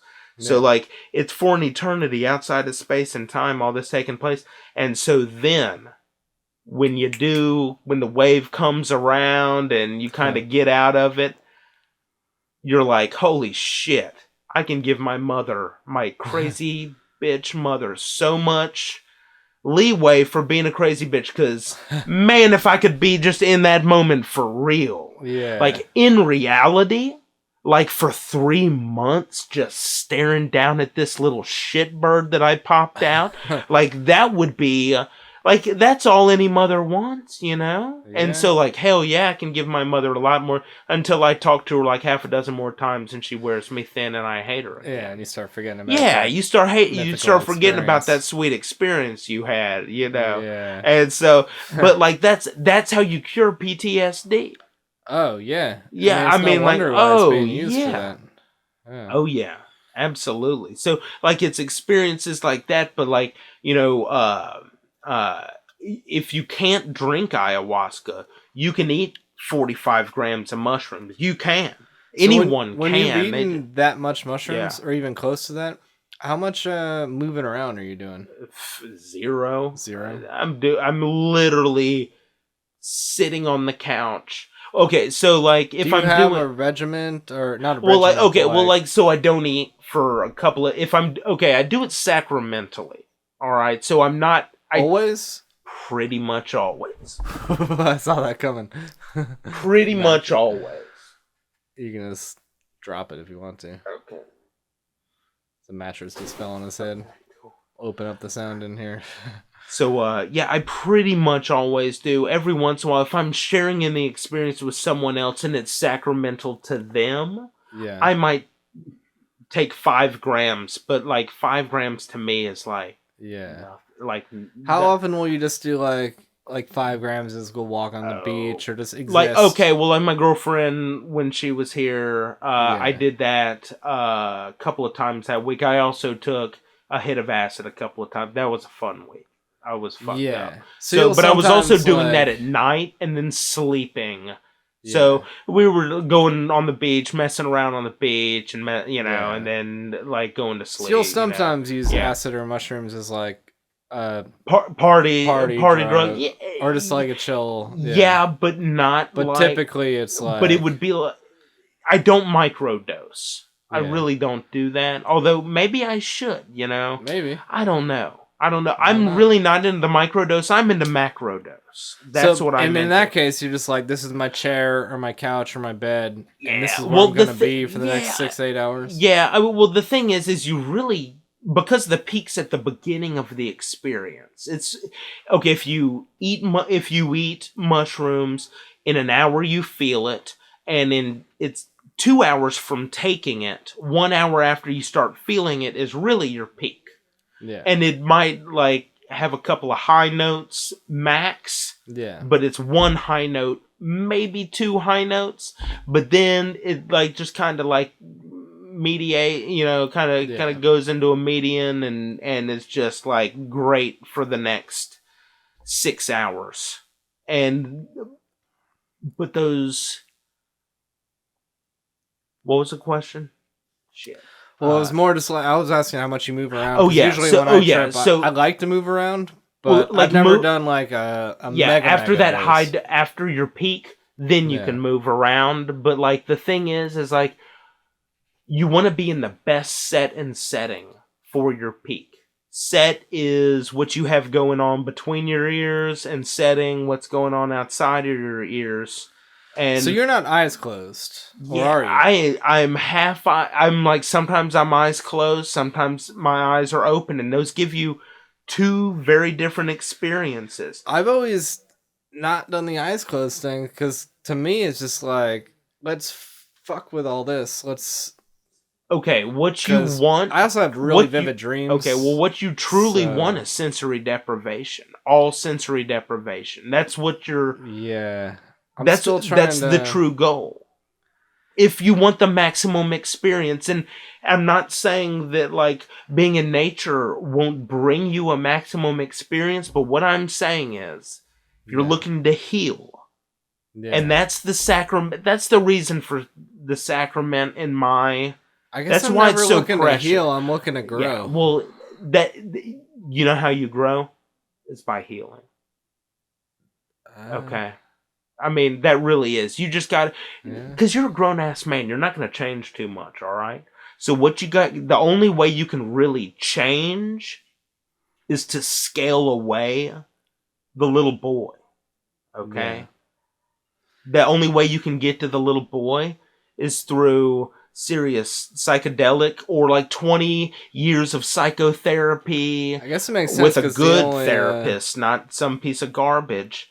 But like, you got to get like, you're a very happy person, okay? But you live a very alternative life, and I don't know that it was an interesting childhood that brought you to this experience, or this experience has brought you the happiness, and those two things have just kind of come together to create the dude that you are. Yeah. So, but the thing is like, we're conditioned by, like, nothing is good or bad. Even if you were, like, messed with as a child, that's not necessarily bad. Now, certainly it is horrible, okay? Sure. It's fucking horrible. No, I was, I had my... I got a story, that's, not good, but like the thing is like you can make the most of it. It can drive you, you just get the demon behind the wheel, The whole concept of I've always said good and bad doesn't exist without context.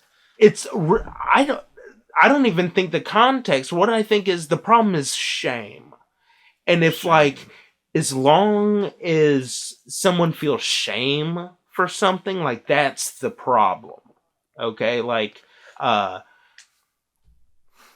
being homosexual isn't a problem at all, but if you're ashamed of it and it's keeping you from being the best you, that's the problem. Right. And that's where you, like, the negative connotation would come of being homosexual, because some of those people are unhappy because they don't get to be the people that they want to be, Or just like the mind share of thinking about it. You got it. Because someone who likes pancakes or waffles, they're not constantly thinking like, oh, there's a lot of waffle haters, there's a lot of pancake haters. Right, yeah. They just keep eating They just live in a world full of wonderful breakfast. Yeah, and they just don't think about it. It's that mind share. Whenever I'm thinking about anything for too long, it's like whenever you have a task, a stupid little task, and it just keeps on, it's just like, do it. Just do it. It's just like, oh, I need to... pop that shit. Just like, do it. I get that. Yeah. I just I think that even like being abused leads to being an abuser only because of shame. And then like the only reason why the only reason why it would end up being a bad thing is, because of because you would certainly feel shame, for something like that. It's weird. I hear that a lot. Like, people who were abused end up being the ones who do abuse. It seems like vicious. So that's the whole thing about like mushrooms and serious psychedelics. It breaks generational curse. It really does, and like. Whatever you need the most, not what you want, but what you need the most, whatever's lying back there. If you're a fucking liar, you're gonna come to grips with it. You're gonna have to talk to yourself and ask yourself, what the fuck is wrong with you? Yeah. Why are you a liar? Why do you do the things that you do when nobody's looking? It's... Yeah. Are you okay with this, yeah, actually? Right, yeah. And the answer is always no, because that conversation is with your perfect self. Yeah. Okay, and that really is God. It's out there in the cosmos, and you're connected by they call it like a golden lasso or a golden coil, or because it's been presented as a coil, they call it a lasso because it oftentimes has looks like a rope texture, and I've only seen it. Shit. I've only seen it a couple of times, but people that astral project, Yeah. if they turn around, there's like a rope leading back to their body. It just goes into the distance. You still have this connection with yourself, with this perfect self in the cosmos. When you astral project, you're going to that perfect self and flying around while you're sleeping back in your body. Mentally you're going elsewhere. And I mean, if all this is, it could be true. It may be just, squirting blood on the inside of your, the blood-brain barrier. Who knows, But I will say that there's a whole fucking world out there. A little bit of both. Dude, there's a whole world out there. There certainly is. That's here. That's the beauty of it. It's right here. And it's infinite and otherworldly. Yeah. I mean, all you got to do is trip one time to get into that mindset, and you're just like, yeah. But I like that you bring up the whole good and bad thing, because I actually try to catch myself. I try to. I don't know how successful I am. Avoid using words like good or bad. Yeah. I try to be more descriptive, like, how's the food, good or bad? I'd rather just be like, it's salty, or it's, I like the cinnamon in there, or something. Yeah. Maybe still project an opinion. Sure. But good or bad, you're basically just like back to my thing that's that pissing I said, in the wind. It's up to the wind at that point. Yeah, it's no good or bad without context. Because if you don't define a context, sure. like what's good or bad, it's like, like the Lakers won the title. Is that good or bad? Are you a Lakers fan or are you not? Yeah. So you have to define these certain things, and I don't know. More and more, I've tried to apply that to everything, and sometimes I feel like a crazy person, because something happens, and it's like, I don't know. I feel like maybe I don't give the biggest reaction that people are expecting. I'm like, I don't know. I don't have a contact. I don't have a stake in this game, so it's like, this happened. This is what happened, Yeah. Sure. Well, and that's also kind of your personality. You decide. Yeah. Yeah. Like, if I cared more, yeah, I would you really decide, seem to be like a true observer. I mean, yeah. I don't mean you're outside. Yeah. I don't mean you're outside looking in. Yeah. I don't mean that, but what I mean is like you.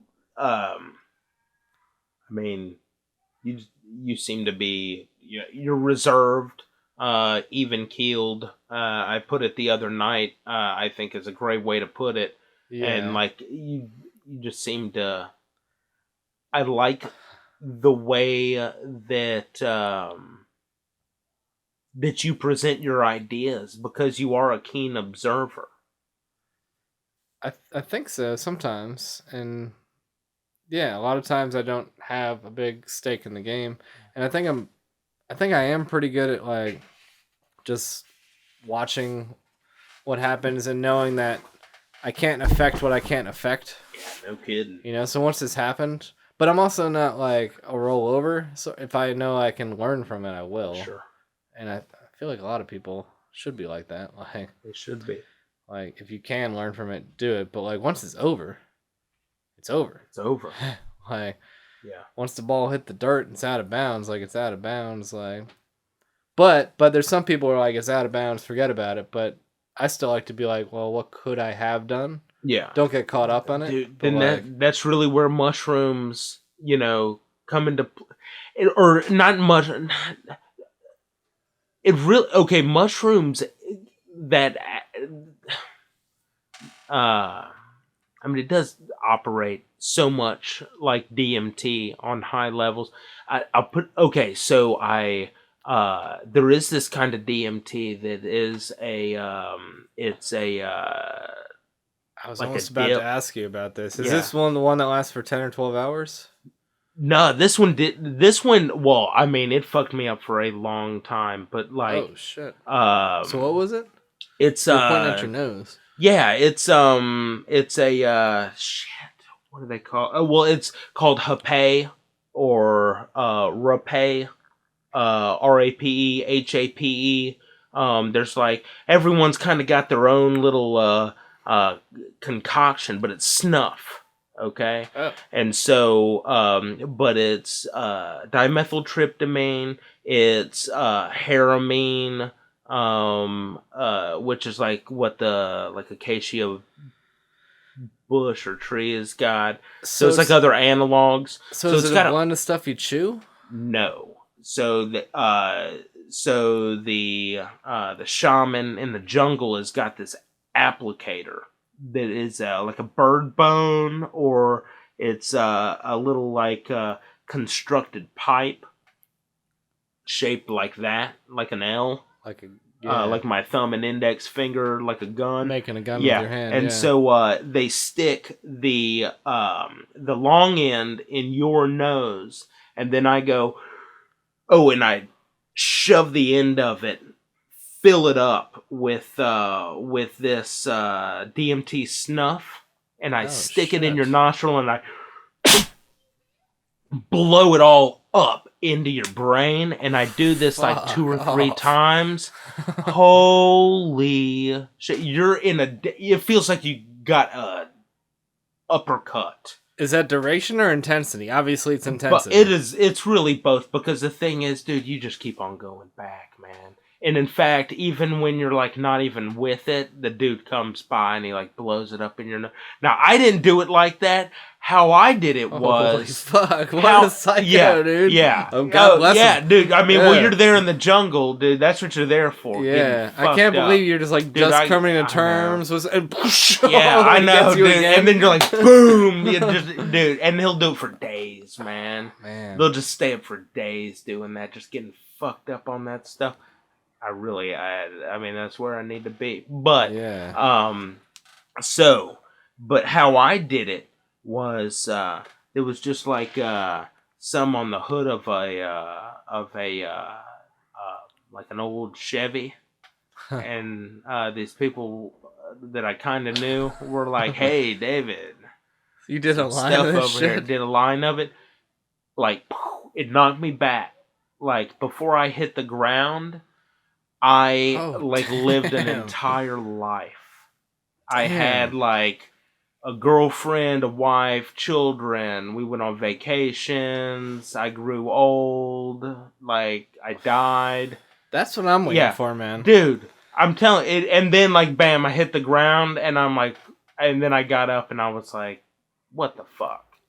This is, that. What in the hell just happened? And then, like, I had a sinus infection for, like, 2 weeks. It was marvelous. Let me ask you what you think about this. I've heard people suggest that, like, we're all in a virtual reality game right now. Yeah. Mm-hmm. And it's the same kind of thing. I definitely feel that. So I've actually... Yeah, I mean, Matrix. Yeah, I've actually... Sometimes I've had the thought, when I'm actually peeing in a bathroom, sometimes I have this fear, and it's more like a comical fear. Yeah. That, like... I'll be mid-pee in a toilet, and all of a sudden, I'll come to on my buddy's couch, pissing myself, having played Earth. Oh, shit. And they're taking the headset off me, and I've been playing Earth, and in my mind, it's been like 30-something years. I've definitely had that, And they're all laughing at me, like, and I'm like, it felt so real. It felt like I lived 30-something years. Dude, okay, so I've been away in the farthest reaches of the cosmos, and that's really kind of what's going to happen when you die. Yeah. You go there, and they're all, like, there's these beings out there that have played this game over and over, and you're one of them. Yeah. You've been here over and over, and it may be you. It may be you that's just me right now at another time. I mean, who the fuck knows? But the plain fact is that's exactly what happens. You can call it, the helmet getting ripped off, or you can call it going towards the light after death, or whatever, but like, that is what happens. Yeah. And then it's like, hey, what'd you learn? All right, well, and then out there, everything,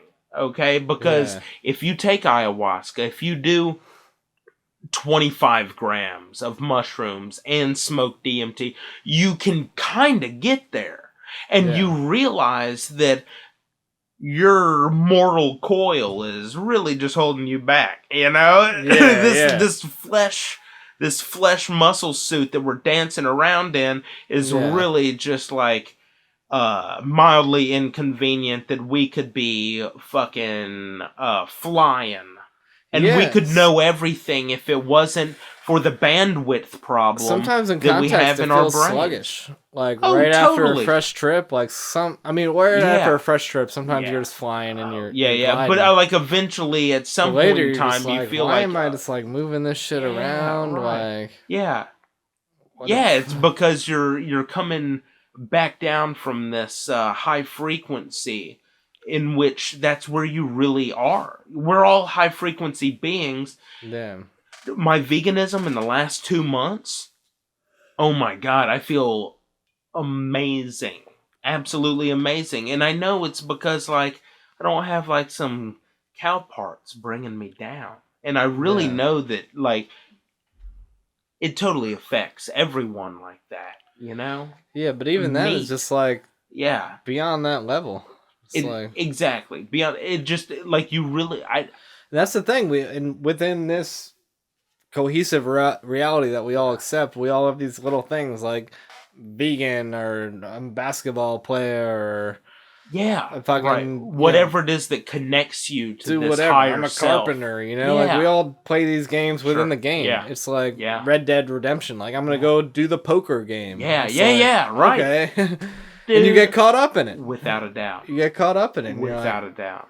And then you're like, I'm caught up in a thing within a thing within a thing within a whole thing. Yeah. Like, where does it end? Like, I remember one time. It's easy to get fucking lost, dude. I feel like a lot of people like can get so deep and realize so many things that they almost just like lose not just ambition, because I feel like you can lose ambition and still thrive. But like a direction. And not even just lose hope or not even hope is not the right word. Just like any kind of fellow passion, man. Yeah. Any kind of like hope. Yeah. I mean, that's a good word. Not even attachment. Just like they just lose any joy in anything. Dude, I find joy in absolutely everything. It's so easy. It's so easy. Yeah. It really is. The smallest things. I could spend days. Anything that's easy to lose is easy to find. You know? No kidding. That is so true. Like, all right, this is great. I remember one time being like super high, sitting on my front porch, and I was thinking like, I'm just in this game. I'm just in this, this meat puppet in this game. And then I watched a dude cling, cling, riding by on his bicycle. I heard him ring it. He's riding by on his bicycle, and underneath his arm, he's got a television, and in his backpack, I can see it open. He's got like a game console in his backpack, and I'm like, that's weird because like, so he's. I was like, awesome. Yeah, I was like, he was right. He was like playing a game, going to play a game, but he's like, perhaps even his riding the bike was a game within life, a different game, and I'm watching him, but yet I was like, this is nuts, I really did. That was the last time that I really felt like I was in the Matrix. I was like, how many levels of this? Because he's gonna go and he's gonna play Red Dead Redemption too, and I'm like, he's gonna be in a whole nother reality within this reality within, and then I was in this other reality, and I'm like, this is crazy, the world we live in. Yeah. I'm like, this isn't real. That's really what I got out of it, is I was like, what's real? There is nothing that's real anymore. I think that's why I love to travel. Yeah, that's because your feet are on the fucking road, dude. You're going somewhere. And it's hard. Yeah. Sometimes it's hard to describe or define like the next level of like, you and I are sitting here and we can say there's a table here and there's lights and there's a window and there's a pool, and no one within this reality will disagree. Right. But when we start talking about elves and demons and shit, like, people are like, what? Yeah, I mean, that's ripping the can off. But so there is like, there's definitely levels, because it's not a fade, because it there goes that mic. It's not like, it's not a steady gradual thing. No, there's definitely like, it's a plateau. levels. It's plateaued. There's Plateaus is So, what it is. I feel like I want to get the best out of this plateau as possible. I definitely want to like jump to these other levels, but I feel like getting the best out of this plateau is to travel and just like within this defined level, within this space, the best thing you can do is get lateral. And almost any mindset that I'm in, it's just like, all right, well, I'm in fucking Thailand now, and this is different. Yeah, well, I'm in a different house. This is different. Oh fuck yeah! I mean, like, that's the thing is, like, I can go flying through space and time, okay, and that is anything I want it to be, okay. It's a universal whatever, but like, it's totally it lacks the. I mean, it feels real while you're there, but like, me telling you about watching a dragon, like a black scaled dragon fly through, space, through the cosmos, and having a conversation with, like, it feels untrue to me now. Right. It happened, within my mind's eye. And like, it's real and communicable, and it is, and I mean, I could sit here and tell you, what happened and why it happened and all this stuff, more so than most people could. But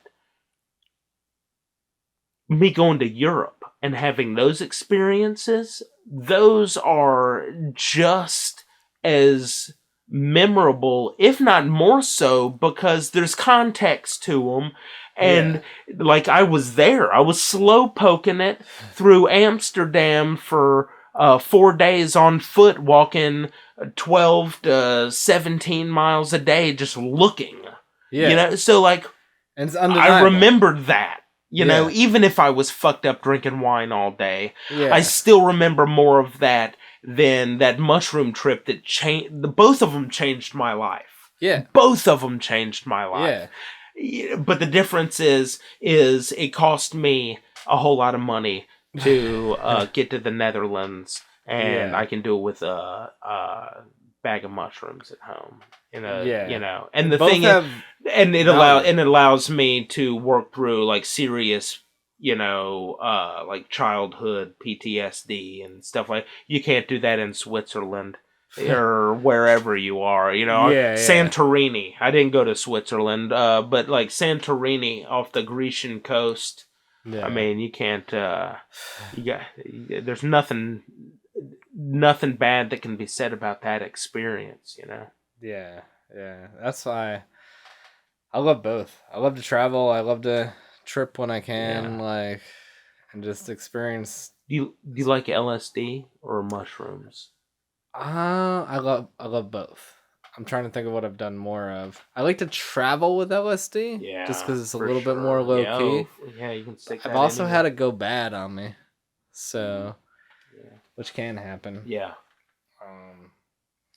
I almost did LSD in. How do you know it was good to begin?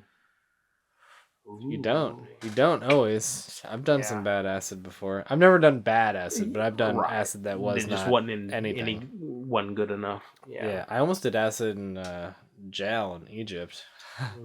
Came real close. In jail?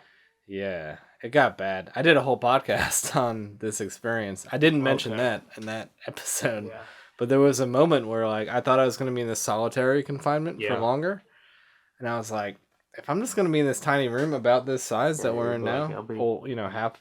How did you even like get that?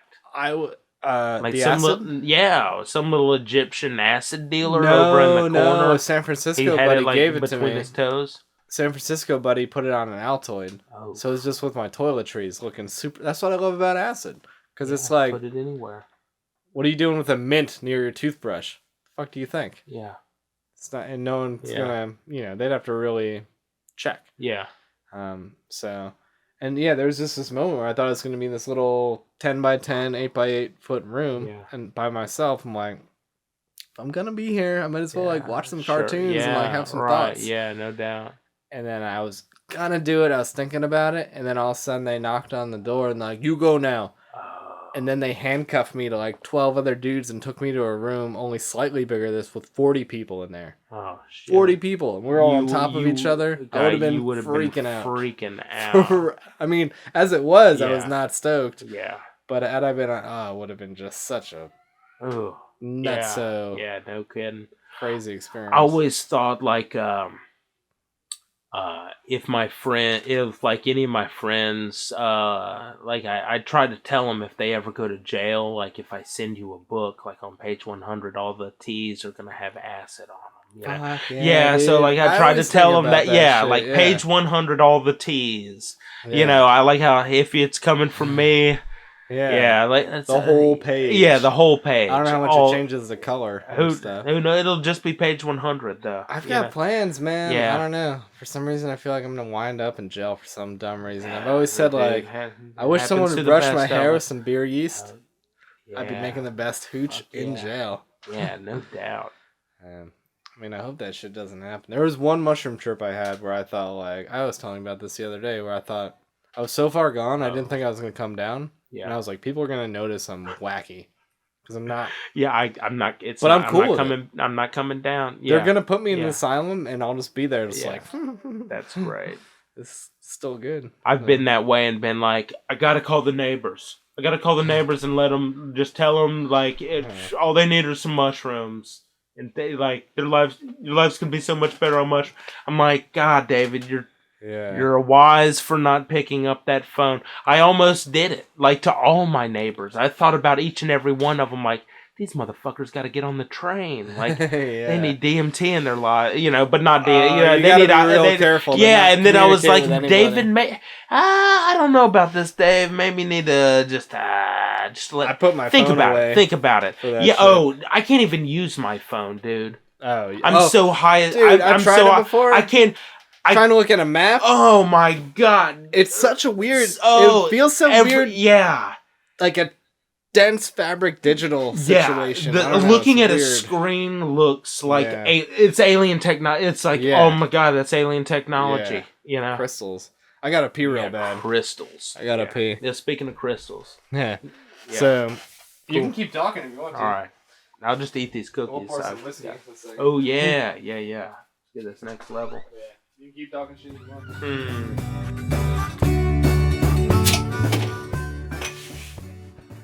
I really kind of. I mean, I'm not opposed to drinking.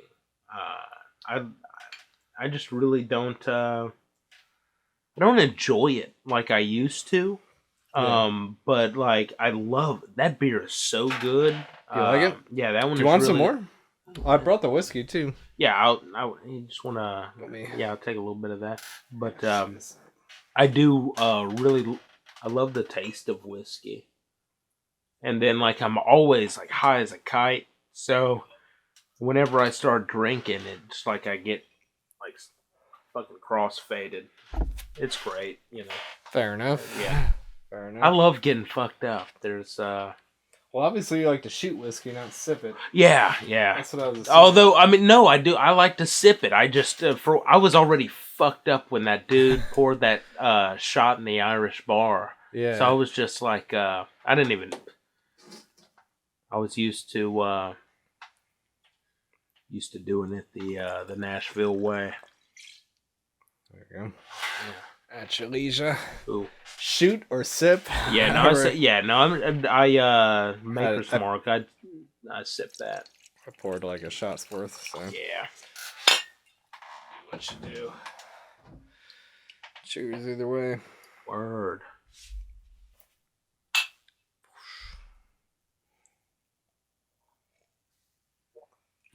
No, I do a little bit of both. My favorite is Lagavulin 16. What is that? It's a single malt Scotch. Wait, what? No, what was the name? Lagavulin. Okay. maybe if I like saw how that's spelled, I'd recognize the label. That's usually how I hear it pronounced. So there might be another pronunciation. Well, I don't. Other than it's a single malt Scotch. Okay. Yeah. LAGAVULIN, I believe. That's not necessarily one I'm familiar with. I'm really not. I'm I don't know. I'm not up on that single malt. Yeah. Anytime it's put in front of me, I gladly drink it, and like. Yeah. But I'm just because alcohol in general just doesn't, really light my fires. I'm not going to spend that much money on some single malt. That shit is like $90 a bottle. And I've had a lot of it. You know how many times I bought a bottle? Yeah, right. Yeah, exactly. Zero. Yeah. But I love it. If someone's got it, yeah. I've only met one person that like has like some nice, has some nice single malt at his house. Like one person, and I only ran across him like 3 times. He's no longer in my life, so I don't know anyone that does that. I'd like to meet some classy drink. I don't know any classy drinkers, dude. That's what it comes down to. I had the craziest shot during Mardi Gras. I don't even remember what everything was. Velvet butthole? No, 3 different things out of a velvet butthole. Wow. Okay. No, it was at my friend Shauna's house. She might be coming through here actually. Oh. In the next anytime now. Oh, cool. On her way back to New Orleans because she ran over to Macon to escape the crisis. Georgia? Yeah, because everything shut down. She's a bartender, so she was the first to go. Macon, Georgia? Specifically to an Oasis. She's got a friend there who's just like balling out of control, I guess. That's right next to where I was born in Columbus, Georgia. Oh, okay. Yeah, my father owned hardware, the only hardware store in Macon, Georgia in the 90s for like she's just got a friend there who's like I don't know if I've met him or not, but I definitely haven't been to his place. Yeah. And I guess he's just got a good spot. But she's thinking of coming back. But I was at her spot in the Garden District or thereabouts. I don't think that place is big enough for districts, dude. No, in New Orleans. New Orleans. I was like, when I saw her, there are no districts in Macon, I promise you. There's a railroad tracks and you're on one side or the other. But yeah, we did this shot during Mardi Gras where she just had like this like fucking old ass Jameson, then some other signature thing, and then something. She had 3 different kinds of real high class whiskey, and like one of them was from her wedding, and there's 3 of us, and we all 3 took a very huge swig from like straight from the bottle. It was probably the most intense moment of my life for whiskey shots. Oh really? Because it was just like super high. It wasn't even just like poured in the glass. It was just like. Drink it out of the bottle. Here's Mardi Gras. We just drank like $300 of whiskey between us. Or maybe each. I don't even know. Just with some swigs. Yeah. Just a swig. Yeah, it was intense. That's awesome. But, that's too cool. I don't know. Yeah, but beer, I'll never spend money on whiskey and stuff. Yeah. But when it comes to beer, I'm a little bit dumb. Not super dumb. But I'm the kind of guy who'll be like, well, there's a line. You just want to cross that line, and then, I'll walk for miles trying to find a burrito for 50 cents less, or a euro in Europe. Just like, how can I spend 50 euro cents less? But then when it comes to beer, it's like, oh, here's 4 ounces of this imperial stout. It's 11 euros. I'm like, let me get that. But obviously, there's a line. If it's like 20 fucking bucks or something. Oh no, what I meant is just like you want a certain you're looking for a certain quality of beer in which it resides on the other side of this line, and you like good. Yeah, I don't see you drinking garbage. I can drink. You don't. Degree of garbage. I used to love like OE40 because like. OE 800s are like, it tastes just as good hot as it does cold. And, it gets the job done. Yeah. 140 ouncer. And if, you're not always drinking malt liquor, then, you start feeling it after a 40. PBR is my thing. Oh, okay. If I'm just like hipster slumming classic it, PBR. yeah. If I'm just broke and I Gotcha. know I'm trying to go the distance, like there's a shuffleboard table, there's a couple pretty girls in the corner. Right, yeah. Some dude's got a story or something. I'm like, I'm gonna be here for a while. $8 is gonna all night. Right. $8 is my all night. I'm good. Yeah. Whereas like one beer that I really like is $8. I'll drink 4 beers for $8 instead of one. Yeah. But I'm not drinking Budweiser under any conditions unless I'm on a boat. And it's all there is. It's hot as fuck. Yeah. And someone really friendly that I admire hands it to me. Yeah. And I'm like, It's like, do you ever smoke cigarettes? I quit smoking at like 22 years old. I was smoking like roll 'em ups, like practically chain smoking roll 'em ups, and then just one day I'm like, this thing tastes like butthole. Put 'em up. Yeah, and like I've smoked a handful of cigarettes since then, like maybe 8 cigarettes, and each time I'm like, this is the most disgusting shit. But yet I roll and smoke joints all day, every day. Yeah. You know, so like like my compass it doesn't really make any sense. The smell of tobacco makes me nauseous. Gotcha. I think I smoked so much one day that it like gave me like tobacco poisoning, maybe. And it was, like you get alcohol poisoning and you're like, I don't think I want a beer the next day. You know what I'm saying? Yeah. So I think, because, dude, you can smoke cigars until you puke. Have you ever done that? Dude, cigars will make you puke. Fucking make you straight puke. Okay, well, I mean, like, I think I do remember sometimes, like, smoking enough cigarettes, especially those roll-em-ups, that I was like, I don't feel so good. I never got into cigarettes. Ever. It's horrible. It's disgusting. I've smoked probably a pack in my life, but it's usually just like, I don't know, it's a moment thing. Yeah. It's usually a balcony situation, a great night, and the right person at the right time passes me a cigarette and asks me, they don't know if I smoke or not. Yeah. And I'm just like, yeah. And I smoked that cigarette. But that's happened as many times as I've thought of just now. Like, not many. Yeah. Once on a cruise ship, like once in New Orleans. Yeah. I think that I could have tobacco in my life with my psychedelics. That, and I don't mean like smoking a cigarette, but I'm talking about that, like that real, like, leaf tobacco that they're smoking like like South America and Mexico for their rituals and stuff like that.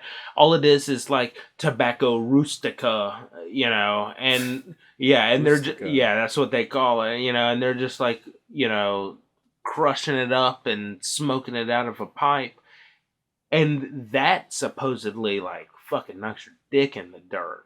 And it's like some real harsh, potent tobacco, but like you're doing it sacramentally, during this ritual. Yeah, there's some purpose behind it. Right. Well, that's usually with me with the cigarettes. It's just like such a night and it's such a moment where I smell. Cigars, I'll usually end up smoking between 1 and 3 cigars a year. Oh, okay. Yeah. Just some moment arises. Sure. And fuck it, I'm in. I'll do it. But I picked up a pipe like 2 years ago, and I'd like started smoking a pipe, like tobacco, with tobacco, yeah. God and damn. I got this like on the inside of my lip, like this weird scaly white patch. Ugh. And I was like, "What the fuck?" That same night, or like no, a week it was or so like later? I had like been smoking for like a week or so. Oh, yeah, and I was like, that'll "What turn is you this?" off. Yeah, and I like looked it up, and they're like, like next step is cancer, and they're like, the reasonings for this are, do you smoke tobacco? And I'm like, I hate it, dude. I wish I could just smoke on a pipe, but I can't, It's cool. I've never been much of a smoker in general. Even weed, it's like, I'll smoke weed every once in a while. I'll probably smoke weed in the next moment or two, actually. But usually I don't. Not a lot. Like, even I've made a lot of my travel money over the years working on weed farms. Did I tell you that? Yeah. Yeah. And even then, like, I think the first year I smoked quite a bit, and maybe that's what turned me off, because I was just like, because part of it was the more I smoked, the slower I trimmed, which meant the less money I was making. Yeah. And kind of the whole reason I was there was just like, Yeah. let me plow out 2 or 3 weeks of just sitting here, and I got money for the year. I'd make like $3,000, and for me, that's a year of life. So I'm like, if I'm how do you get that job? Like, do you know? Could I get that job? Oh, yeah. I did a podcast about it. 2 or 3 episodes ago. Okay. I'll check in. Yeah, but I'll just reiterate, like, just go to California in September. Okay.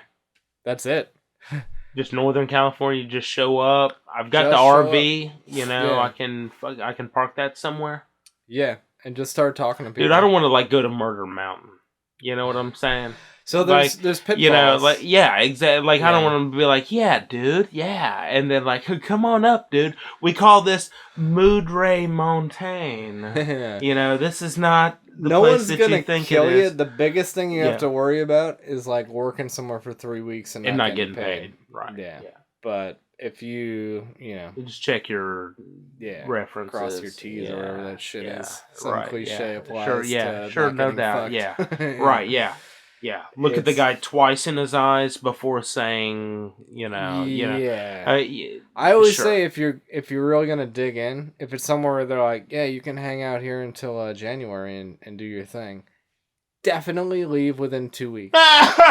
No, come back. Yeah, and be like, I gotta do something in 2 weeks. Test and get your money. Just to test if you're gonna get the money. Yeah, and then be like. And then if they give you the money after 2 weeks, and you like leave for a fucking day. Yeah, right. An afternoon. Yeah, whatever. And then come back. And then be like, all right, it's probably fine. Yeah. And I don't know. You figure it out in the first. Yeah. Sure. Real quick. After your first 3 mistakes, you'll figure.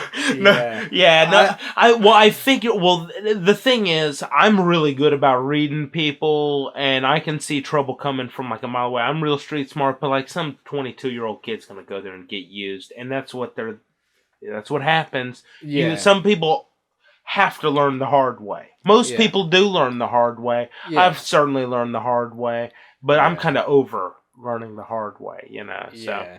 And to be honest, now it's going more and more legit, so it's like paying less. Yeah. It's a little bit weirder to get a gig. Yeah. It's not so unless they're like growing in a cave on Murder Mountain, like you know. At this point, it's more of an experience than a financial windfall. Yeah. And when I first started it was definitely both.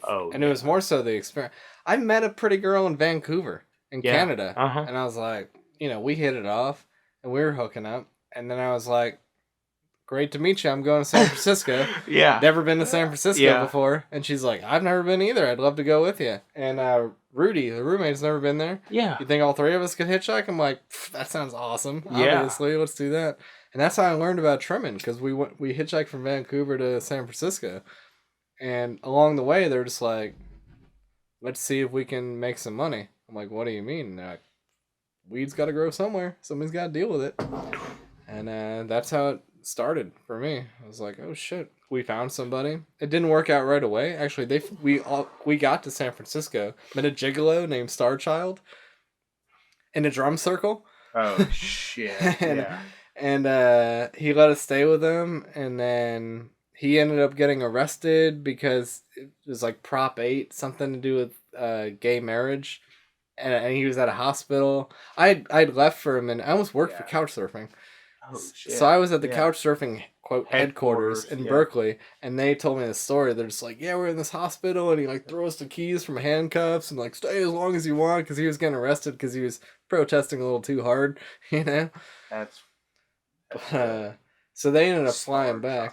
The first night we met him was great. So actually we got to San Francisco, so we were splitting up in 2s and 1s, because hitchhiking as 3 people is tough. Very difficult, One of us, sometimes we would try to stick as 3, but usually one of us would stay with her and one of us would walk ahead. Maybe we'd all get a ride. Maybe we'd rendezvous at the end of the day. Yeah. So it was one of those where I was the single And some dude from Outback Steakhouse picked me up, and he's like, "You just hit the jackpot." Uh, Took me out for steak. oh, dope. Yeah. Yeah, nice. And then I got over the Golden Gate Bridge, and then I met them in Golden Gate Park, and we set up a tent in the woods. Yeah. And the next morning, we there's a drum circle, so naturally we went there. Yeah. They were more hippie than I was, and yeah, she came back from the drum circle with Star Child. And and that night, yeah, we were all hanging out at his place, and he's like, he got a call, he had to go bang somebody. Yeah. And he's like, "You and Kimmy can I said her name, I guess it doesn't matter." Yeah. But I was gonna say Star Child sounds like I mean yeah. What a He let us stay in his sex room, like the bed was this high, you know, like you had to really climb up into it, mirrors on the ceiling. Yeah, you got to sleep in a swing. Yeah. Oh, he said help yourself to whatever in the chest in the closet. We opened up the chest and closet. It's just all lube and costumes. We're like, we're pretty we're good. We're fresh, so just standard is good for us. Yeah. But we'll utilize the space. But so back to the weed. They actually flew back to Vancouver because nothing happened. Yeah. And then I went to my buddy's wedding in Sacramento, and while I was at the wedding, during not the service, but during the party, I got a phone call from someone, and they're just like, "Hey, if you guys want to come back, I found something." So I'm like, "Oh shit!" Well, they flew back to Vancouver, but I'll be done with this wedding stuff. Yeah. Tonight. So the next day, I hitchhiked back up further north to Humboldt. Yeah. And then there's this couple who is growing like 100 plants. Oh. All like 10 feet tall or something. They had, Damn. They had 100 pounds, give or take. Yeah, wow. And it was sweet. It was super casual. Yeah. It was kind of like here, like just a chill couple, but no kids, and just like trimming in their living room. All food so like, covered. okay, so there's Ma and Pa Kettle with their 100, their 100 plants, and they're like, oh, well, it's time for the harvest. Yeah. Well, Joseph, where are we going to go get those young whippersnappers? So where do they go? Do they go down to Home Depot and they're like, come get your clippings? You know, Yeah. where do you go? Do you go to just like start searching coffee shops? Start looking for dudes with like pot leaves on their shirts, and you're like, okay, butthead, You where's literally, the green at? I know it sounds stupid, but you just show up. You just show up. So like when I'm hitchhiking, you start going to dispensaries. You start heading to dispensaries. No, you just show up. You just go to a bar. You go to a coffee shop. Yeah. You just start whatever. You just start talking. And I'm talking to you because you're the type of person who starts talking to people. Yeah, right. Exactly. And you just start talking weed to folks. It's like, what are you doing here? Just like, I'm just hanging out. I'm doing this. I heard there's some trim stuff. Probably gonna look for one of those gigs. It's beautiful here. And they're just like, blah blah blah. They might fill you out. Every fucking buddy is a grower. Is in the industry. Or so okay, when you say show up, I just imagine like California, like I'm here, California. You do though. I know, but like, so there's a town. Yeah. There's a town that I go to. What is that town? Virtually anywhere in Humboldt. Anywhere in north of San Francisco. Okay, there you go. All right. Yeah. There's no reason to be there. You can even be in San Francisco. But north of San Francisco, there's no need to be there except for weed. Like, yeah. If you're traveling, like, people automatically assume that you're there for. Yeah. When I'm hitchhiking, I'm not joking when I say between a third and 2/3 of the people who pick me up offer me a job by the time I leave. What? Because they're a fucking grower. Because they know that people with their thumb out and they don't necessarily offer me a job right away. No, but they feel you out, and then and next thing you know, because they're the type of folks who would pick up hitchhikers because they know that hey, this person's traveling. But if I go to a bar, like the person I'm talking to inevitably is either a grower or a trimmer. Shit. Okay, just like everyone is in the industry. Everybody, and that's why you're getting paid like less and less. Okay. Yeah. So it used to probably be more. I don't know, but when I first started trimming in 2008, that summer, was getting $200 a pound, and that was a standard. Yeah. And you'd hear about these people getting $150 a pound, and be like, "Oh, gross." Like fucking jokers, but now it's probably $100 a pound. You know, it's $100 to $125. Wow. I am. Well, the thing, I mean, there seems like they'd be growing a lot more now. Or yeah, that's why you're getting paid less as a trimmer, because they're getting paid less per pound. It seems like there are less people to do the trimming. If there are more plants in which to trim, no. Nah, there's always mofos out there. People. Yeah, cutting. The secret's out. Yeah, cutting weeds easy, dude. You can still do it. I did it a little bit this year. Yeah. I wasn't expecting to. I literally just wanted to hang out with my friends, and they're like, "Oh, by the way, if you want to hang out," and it was 100. You pretty much did a pound a day. Pound a day is like what you're kind of shooting for. What you can do. If you do 2 pounds a day, that's an epic. Can you do 2 pounds a day? That's an epic run. That's a good run, and that's like a no hours run. That's not like, because I've been to some places and they're just like, some places are like people and they're just like, it's like these guys. They're like, we wake up around 1 or 2. Oh, yeah.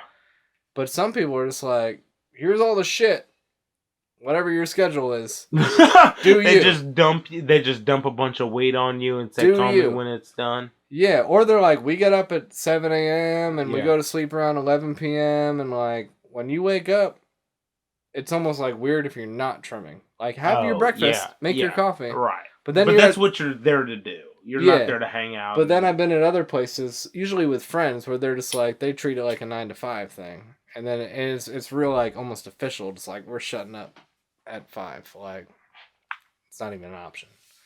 And depending on how you're feeling about it, like, you can be like, fuck, I want to keep making that money.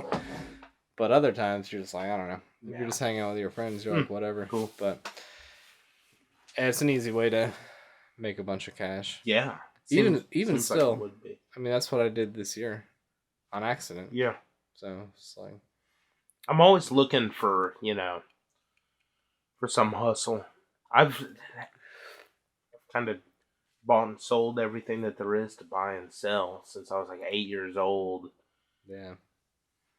That always seems like like an easy thing. But nowadays, like this me has to like really be behind what they're selling. Unlike the old me.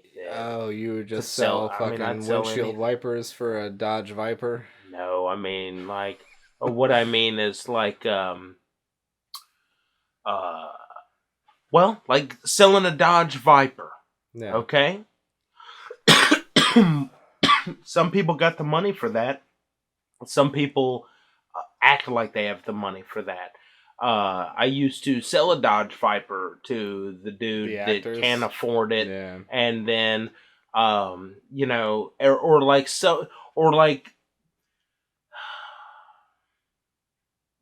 take the family's secondary car as a trade-in just because I knew I could. When I knew that they probably needed that secondary car, but like the deal, and so I like make it happen, and it's like do they need to be in like $500 a month payments for a fucking Ford Fiesta? No, but like, did I make it happen? Yes, and like, I feel bad about that now. Fuck yeah. Yeah. Yeah. Just like, I can't do sales. That's the thing. I worked at Guitar Center for a month. That was That's funny. It was a big full sale joke too. Oh yeah, absolutely. Yeah. Fucking. I was like, fuck, that's my option. Yeah. Right. Well, the thing is like, what's your option? Is like, if I could sell the benefits of alkaline water. Yeah. I could do it.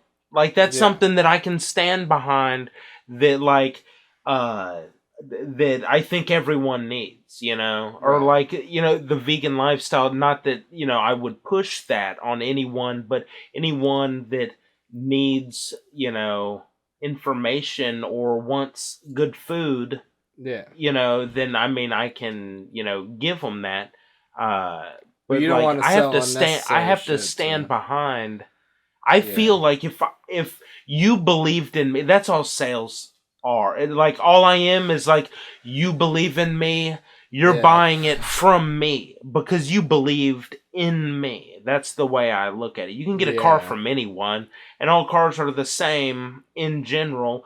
If I got access to 500 used cars, I've got whatever it is that you want, just like the other guy over there. But who are you going to buy it from? You're going to buy it from me or that guy? Yeah. You know, you're going to remember that the whole time you're driving. Exactly. So he's going to be remembering, and as soon as that ashtray pops off and doesn't go back in, he's going to be like, that son of a bitch. You know, and so that's how I feel about everything that I've ever sold. And so, like, because I'm a truthful, honest person. And so, at times in my life, maybe I did have a little more looser relationship with the truth. And it allowed me to tell someone that a 2004 Hyundai was a good idea, only because that's all I could get him in. Yeah. Okay? When I know that thing, you know, is only as good as any other random 2004 Hyundai. Okay? But I'm standing behind it. It's hard to reconcile your life when you're doing that shit to people. But that's the thing. You got to let all that go. And I'm living it, you know, I'm living it good now. So I don't need to reconcile. It's reconciled because I learned my lesson. Yeah. Because I don't do that anymore. Yeah. So I can sell anything as long as I can get behind it. And that's the key. Because it's like, you can do that. Easily, but there's karmic repercussions, you know, for everything, and as long as you're still living that, like it, and it isn't so much like selling a used car. That's not it. But if you're going through life feeling like there's no consequence to any of your actions. And I mean, and even that's relative, because if you feel 100% that, hey, look, I gave that person a car, and like maybe I was the only one that could have done it. Yeah. You know, maybe they couldn't have gotten it from anyone else, but I made it happen, and they got a car, and that's really what they were out there doing, and I did make them happy. If you can reconcile it, then that's good, you know, and that's the way that you know your karma works.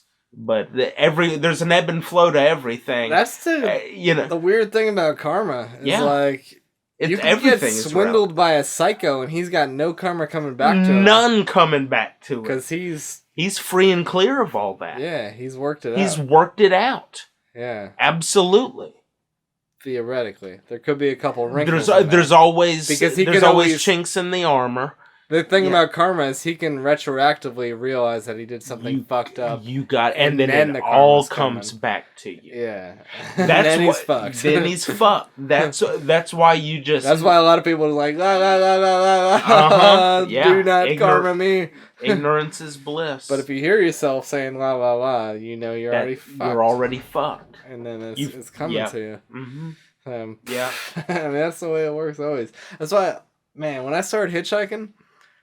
all this instant karma, all that stuff, and I guess it's still karma where it's just like my mood would dictate how shit would happen, you know? I would realize if I was in a bad mood or a weird mood, I wouldn't get rides as quickly. Yeah. So I guess that's still karma. Like, I wasn't doing something wrong, but I was in a bad mood, so good things weren't happening. But it was just the energy in general that you were putting out. Yeah, so it's still the same spirit of karma without the direct, like, you did something cause bad, and something effect bad sort happens of thing. To you. Yeah, but still, you're in a bad mood, so good things aren't happening. And that's more of an attraction. An attraction of energy. It's a little different. Yeah. You know what I really picked up from hitchhiking is just like the, not so much the randomness of life, but how the smallest things, the ripple, split the, so perfect example. The only reason I'm here with you is because I was on Interstate 10 at that exact moment and Christian saw me and picked me up. Yeah. I was hitchhiking to Mobile. No, I was hitchhiking to Destin. And Christian, who I had no idea who the hell he was was going to Mobile to go to machine shops because he had a tattoo machine he was working on. Did he ever tell you about that? He was working on a tattoo machine. I guess it wasn't a good idea, or he wasn't interested in spending all the money to make it work. Whatever it was. That's what he's doing at the moment, though. So he picked me up. But all I had to do was, like, if I hadn't gotten the ride before that, or if I decided to go to Wendy's and, like, get a fucking 4-pack of nuggets, like, he would have driven by. Yeah. And that was, like, 5 years ago. Yeah. Now I've spent all this time here, like, making my backpacks, and, like, I definitely wouldn't be here with you during the pandemic and shit, like... Yeah. And this is the moment. It's not even, like, a moment you can choose. You can't just be like, no, I want to get on the highway so I meet this dude and have a great friend, and then therefore meet other friends and do it. Like, no, you don't know. No, like, you don't know. It like, it's all laid out in that book. Yeah. And so, like, the thing is like couching. The doubt itching. There's no, like, visual beginning to that experience of being in the groove. Okay? We're talking about this the night we met. Yeah, exactly, yeah. So you're in this groove, and, like, there's no real beginning to it, and you can't say this is how you get into the groove. Yeah. But when you're there, it's very obvious, and, like, I find that the least you try to affect the things around you, and you just kind of go down the path that's laid for you, and you don't try to manipulate anything. Like, the groove gets wider and deeper, and it turns into something where, the universe just lays it out before you. Yeah. It's Aborigines claim that when they go on walkabout, that God is painting their reality with a paintbrush in front of them as they are walking. Huh. Okay? So I feel it quite like that. Like, I mean, everything has already happened. We're living in the now. There's no past, no future. Yeah. We're living in this multiverse in which, like, I mean, everything has already happened. So, like, you are going down your chosen path, and you're making little choices, and then the big choices that you make are these big deviations, maybe in the multiverse, and that are using these big branches that are turning into more iterations of the multiverse. But, like, when shit. Fuck, I forgot where I was going with that. Oh, shit. Yeah. Shoot. Where you were going. Yeah. Fucking multiverse. Yeah. Oh, there we go. Hit a snowbank. Yeah. Shoot. Oh, well. Damn. What were we saying just before that? I don't know. Between the weed and well, I mean, we were saying, the whiskey like, crossfading. What were we saying? I mean, we were saying, like, the little choices that you make alter all this stuff, and that it's not necessarily a choice. That's what I was saying, at least, like, because you don't. I don't know. As far as, like, hitchhiking is concerned, I'll just keep saying this until it triggers what you were saying. Like, you don't know, like, okay, I guess I'll go to the bathroom now, or I guess I'll go back to the ramp now, or I'll walk to the highway now. Like, you don't know which one's going to result in, like, a better situation. Yeah. Like, and what is better. You know? Yeah. Saying that, like, everything happens for, like, the exact reason it was intended. And so you, the life that you're leading, you were meant to be right there, at that time, and it would have taken any number of things to get you there, like any number of things to get you on the side of that road, but like that's where you were supposed to be, and but it's insane.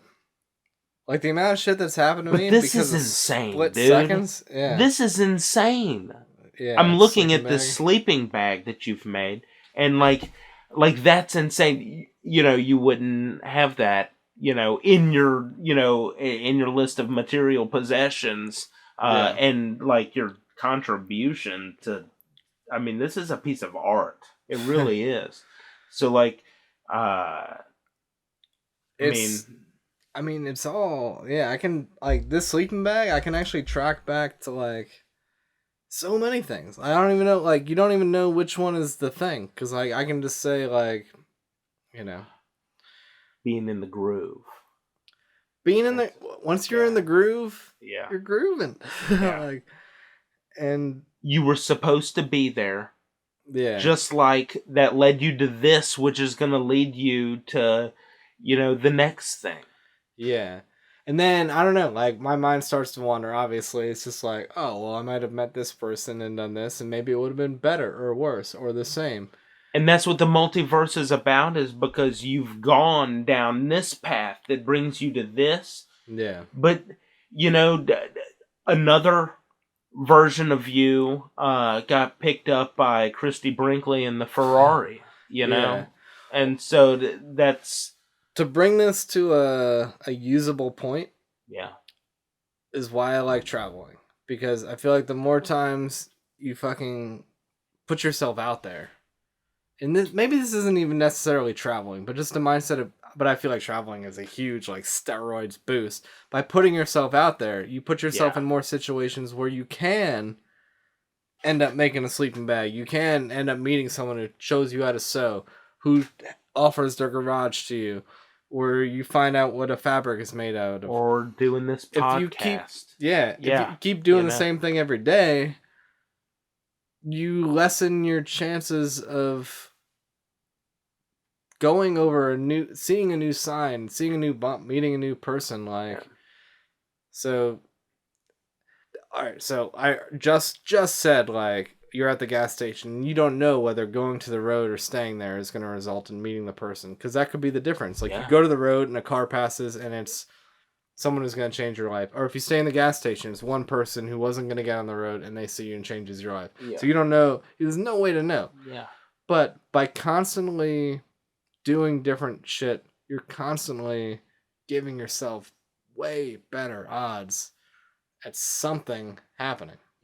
Just switching up the game. Because you never know. You never know who's going to win the title. You never know who staying here, staying there. But by doing something different. Because if you just, like, wake up every day and take a dump and eat your pancake and go to the same spot and come on back home after...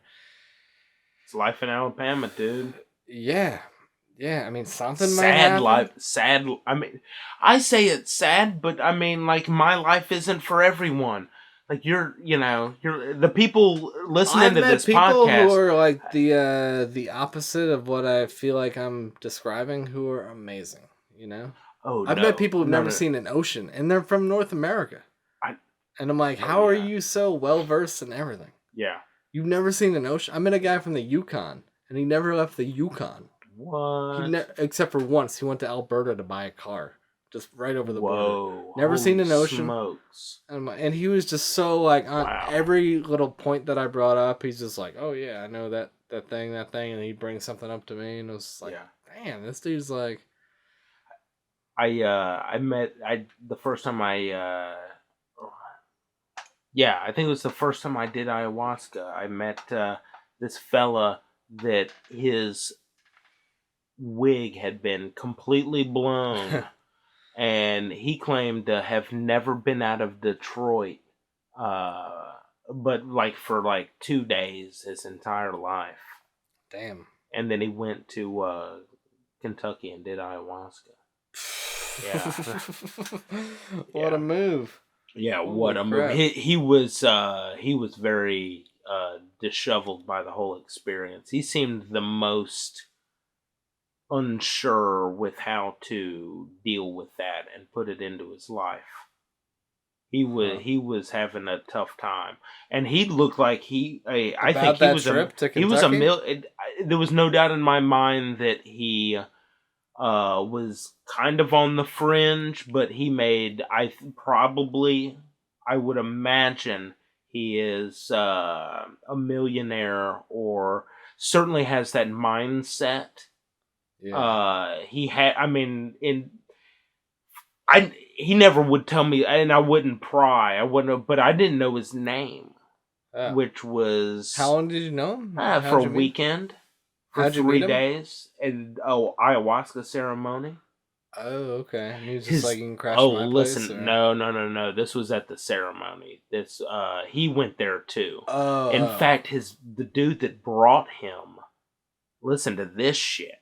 After the thing, I'm sitting back there with the shaman, and this dude is like got a cigarette in his mouth, and he's like flipping the box, and he's like, he's talking about the box. He's like 13 folds and 7 colors, and talking like he really knows a lot about this fucking box. And I'm like, yeah, it's a beautiful piece of art, because it was like a crisp, brand new box of cigarettes.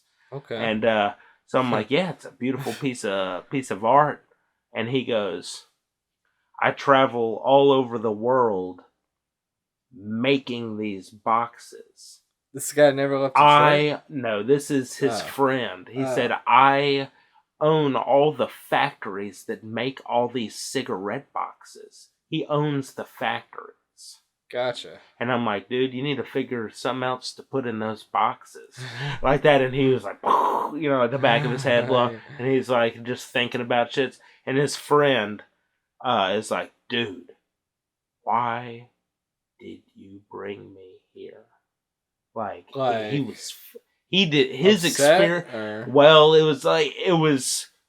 So during the trip, was he a little bit negative about being? Well, I don't know. He was on the other side of the. When you take ayahuasca, you're in your own world. Well, what is this interaction you're talking about? Oh, this is afterwards. Oh, okay. Yeah. This is afterwards. We're all damn. So afterwards, he was like, not stoked like, that he was dude, there. Well, he was like, what? Like, why did I do this? He was like, it's weird because like ayahuasca calls you, and normally it's something that you have to put like serious effort into go, even if you just like, hey, I'm loaded with money and I'm ready to go to Orlando for $800 and go do my ayahuasca trip, and it's going to be fully guided, like a hotel spa experience, and I'm ready to go. I mean, you could do it that way, but like it never comes that way. Yeah. Because that ain't how people do it. There's a struggle that you have to go through before you want to do this. And so, like, for him to, like, get into it accidentally, it seemed, like, his friend almost, like, tricked him in, like, dude, you want to get fucked up? You want to get fucked up? He just needed a buddy. Well, he needed a buddy, and he, like, but it's weird because normally the ayahuasca experience is something like a journey. Yeah. This dude, there was no journey. He had a fucking billionaire, some dude that owns all the cigarette box manufacturing plants all over the world. Yeah. He just travels from one to the other, just making sure they still got the on button. Yeah. So I mean, that's the way. I don't know what he does. Yeah. He could lick all the box adhesive for all I know. But but his friend got the fucking ride of his life that he did not imagine, and that's just a weird experience. I can't believe he got the ride and was just like negative right away. Well, you don't dude. It is like. Why were you guys hanging out a day after? Well, no, it wasn't. It was actually like after the first day. You do it for 2 days. After the first day, so there's a come down, and then you socialize. There's a come down. Well, there's like the next morning. Okay, you do it all day. Yeah. All right. or do it that evening. You do it from 5 till like 9 or 10. Okay. Oh, it's only, okay. Well, short. no, you're drinking it from then. Okay? So then, like, you're tripping all through the night.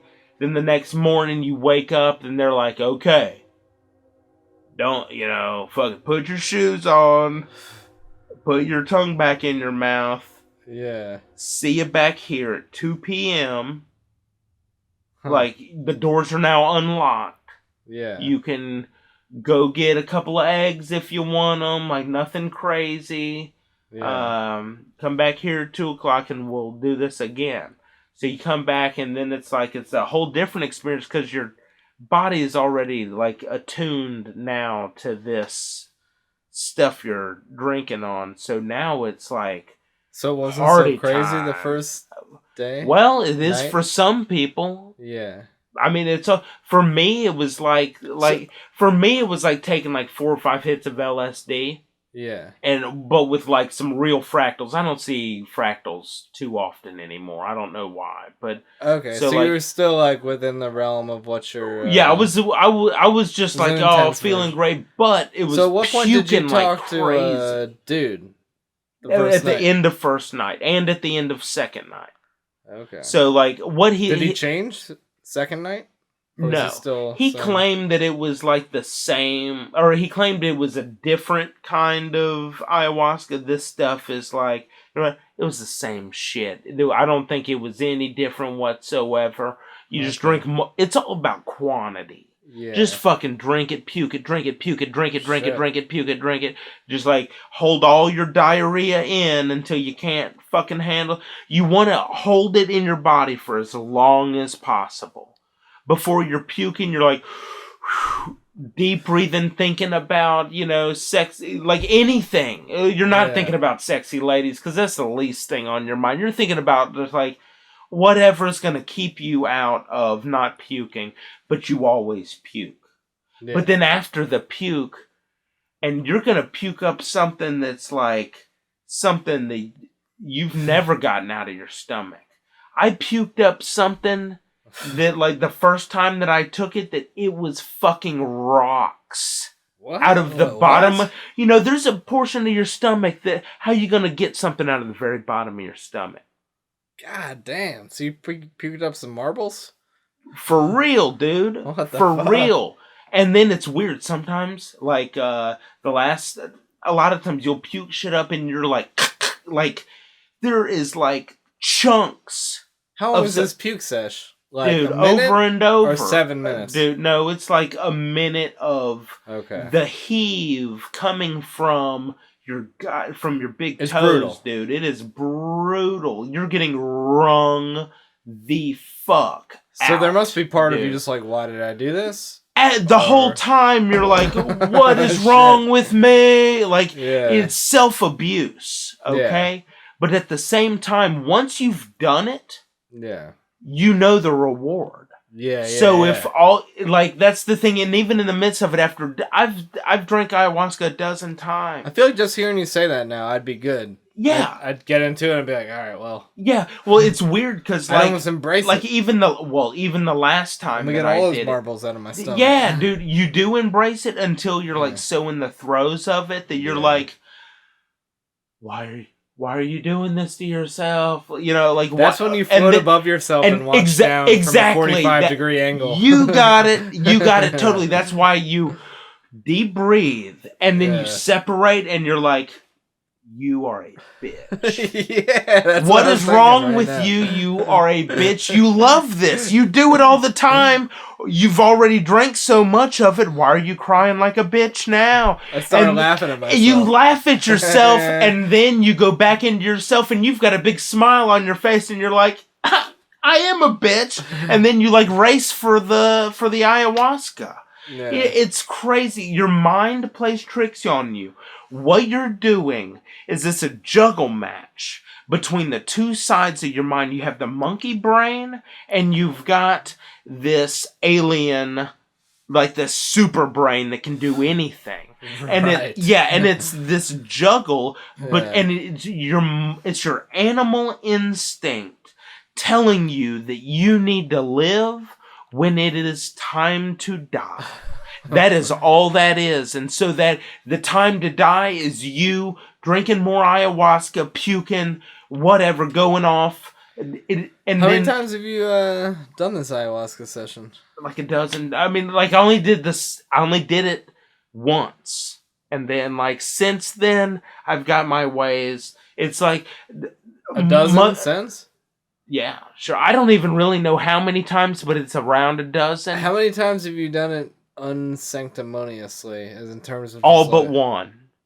I only did one ceremony since. So the rest, like you were in your camper and you're just like, I got a bucket of this shit. Yeah, I mean the thing is like I'm a master of my own domain. I hate that shit, dude. Yeah, I hate ceremonious stuff. Even sitting at the table yesterday, like talking about each other, I was like, fuck, I want to walk away. Right? Yeah, I don't like any of that. Yeah, sure. But I like the result of it. Well, the thing is, I will tell you this: the result of the ceremony in in psychedelic trial, at least until you're. I mean, what it comes down to is like you need to love yourself. Yeah. Wholeheartedly, unabashedly, unashamedly. Yeah. That's how life needs to be led. Yeah. And so, like, that's how you're going to be your best self. You want to be the 110% of the you, of this incarnation, this multiverse version of you. You want to be the best because this is the one you're living. Right. So, to do that, you have to live that way. It is the only way you can do that, I really think, is with those drugs. Stripping it away.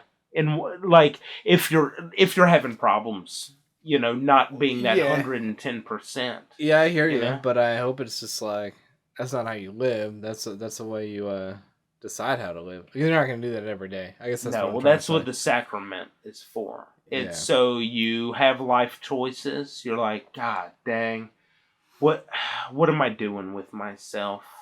I'm at this crossroads, or I'm off the road. I need a map. So that's what I do is I go to get that map. Yeah. I have to go check it. I mean, if I never had another psychedelic my entire life, I'd be fine. I'm fixed, dude. Well, yeah, because I'm a happy taking the medicine. Yeah, I'm a happy person. I've taken the medicine. I'm cured. I think that's the great thing about psychedelics is it's not like something you gotta keep doing. Like maybe it's beneficial to keep doing it. Sure. Yeah, it's just like I've got God's cell phone number in my back pocket. Why wouldn't I call him? Because he's waiting on me. Like he's gonna give me a death. You don't want to be on speakerphone with him. Dude, I want to be on Why not be on speakerphone? You know, I could totally. Yeah, I got everything it takes for the, the block.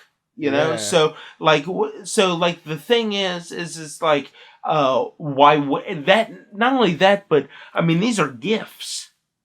These are gifts given to me that I give to other people. Like, why wouldn't I, why wouldn't I do this? In fact, it's my calling. I mean, I've got a relationship with fungus that no one I know has, other than, the girl that I recently met. Would have on a different level in a different way. Yeah. Mine is... like 80% psychedelic, because I do know that it fixes the human condition. Yeah. I'm a aficionado of the human condition. I think I'm a rare example. You're a rare example. That's why I like looking at life through your eyes, Yeah. Well, that's why I like meeting you. And I feel like some of the roadie stuff has probably played a big role, too. Just by being clearly, your life led to... Dude, I've had like 15, 20 lives. I feel every fucking... That's the beauty of it. Yeah. That's the beauty. That's the beauty of it. When you change your locale, when you get to forget about your old self, And you got to be able to dip out and just like not have... Yeah. All right, back to the good and bad. You can't have good or bad without context. If you're one who's willing to let context reveal itself and also recognize that you can change the context, then you're willing to let anything play out. And just like something happens. That's the beauty of life. Somebody murders somebody off of Bourbon Street, and you can have the peace of mind to be like, maybe they did, maybe they didn't. Yeah. What do they do? Like, what's their whole thing? Like, that's exactly. What's the story? What's next? Yeah. Like, and because with anything, people are just so quick to get caught up on one little thing, and then just decide what's right or wrong, and then lynch onto that and what it's supposed to mean. Yeah. And then they're here when there's all of this. Yeah. And it's just like, shit, there was something comical about it, It's always something comical. That's the beauty of life, is the comedy that I find in everything. But even that, I'm like... But by being broad enough... Yeah, to not hyper-focus on... You can know when to hyper-focus and when not to, and still coexist with people who aren't there. Yeah. And not be shunned by them. And still just be like, oh shit, you think this is serious?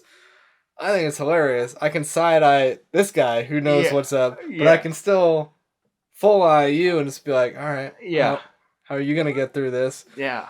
And I can still respect them, but still let them know that I know one of my best friends, and I wouldn't trade that person for the world. Yeah. I don't care how many people he's killed. And I don't know necessarily that if that happened, or if, and you're not affecting... Yeah, totally. Yeah. I'm unaffected by it, and frankly, there can be maybe one day when I need this person in my life, and he respects me. He's not going to do that to me. Hopefully, I don't know. But if it does, I guess I was asking for it, Yeah. But clearly. Clearly. But I find that dude's got one of the biggest hearts ever. It's crazy. That dude that has got zero compassion for that motherfucker that they're on Bourbon Street also has one of the biggest hearts that I know. Yeah. But is also the craziest dude I could ever run across. It's not a popular opinion, but some people die and shit. I know, the dude that if it all went down the way he said, that guy was kind of asking for it, and you don't fuck with if you looked at that, my friend, if you looked at him up and down, he would be the last motherfucker you would ever rip off. Yeah. Ever. And then if you heard him talk, you'd be like, that dude is crazy. And then to take a round two with that, you're asking for it, man. You just ask him. I don't care what my friends got waiting for you. It's not of my concern. And that's one way that I'm able to stay very happy and be, I'm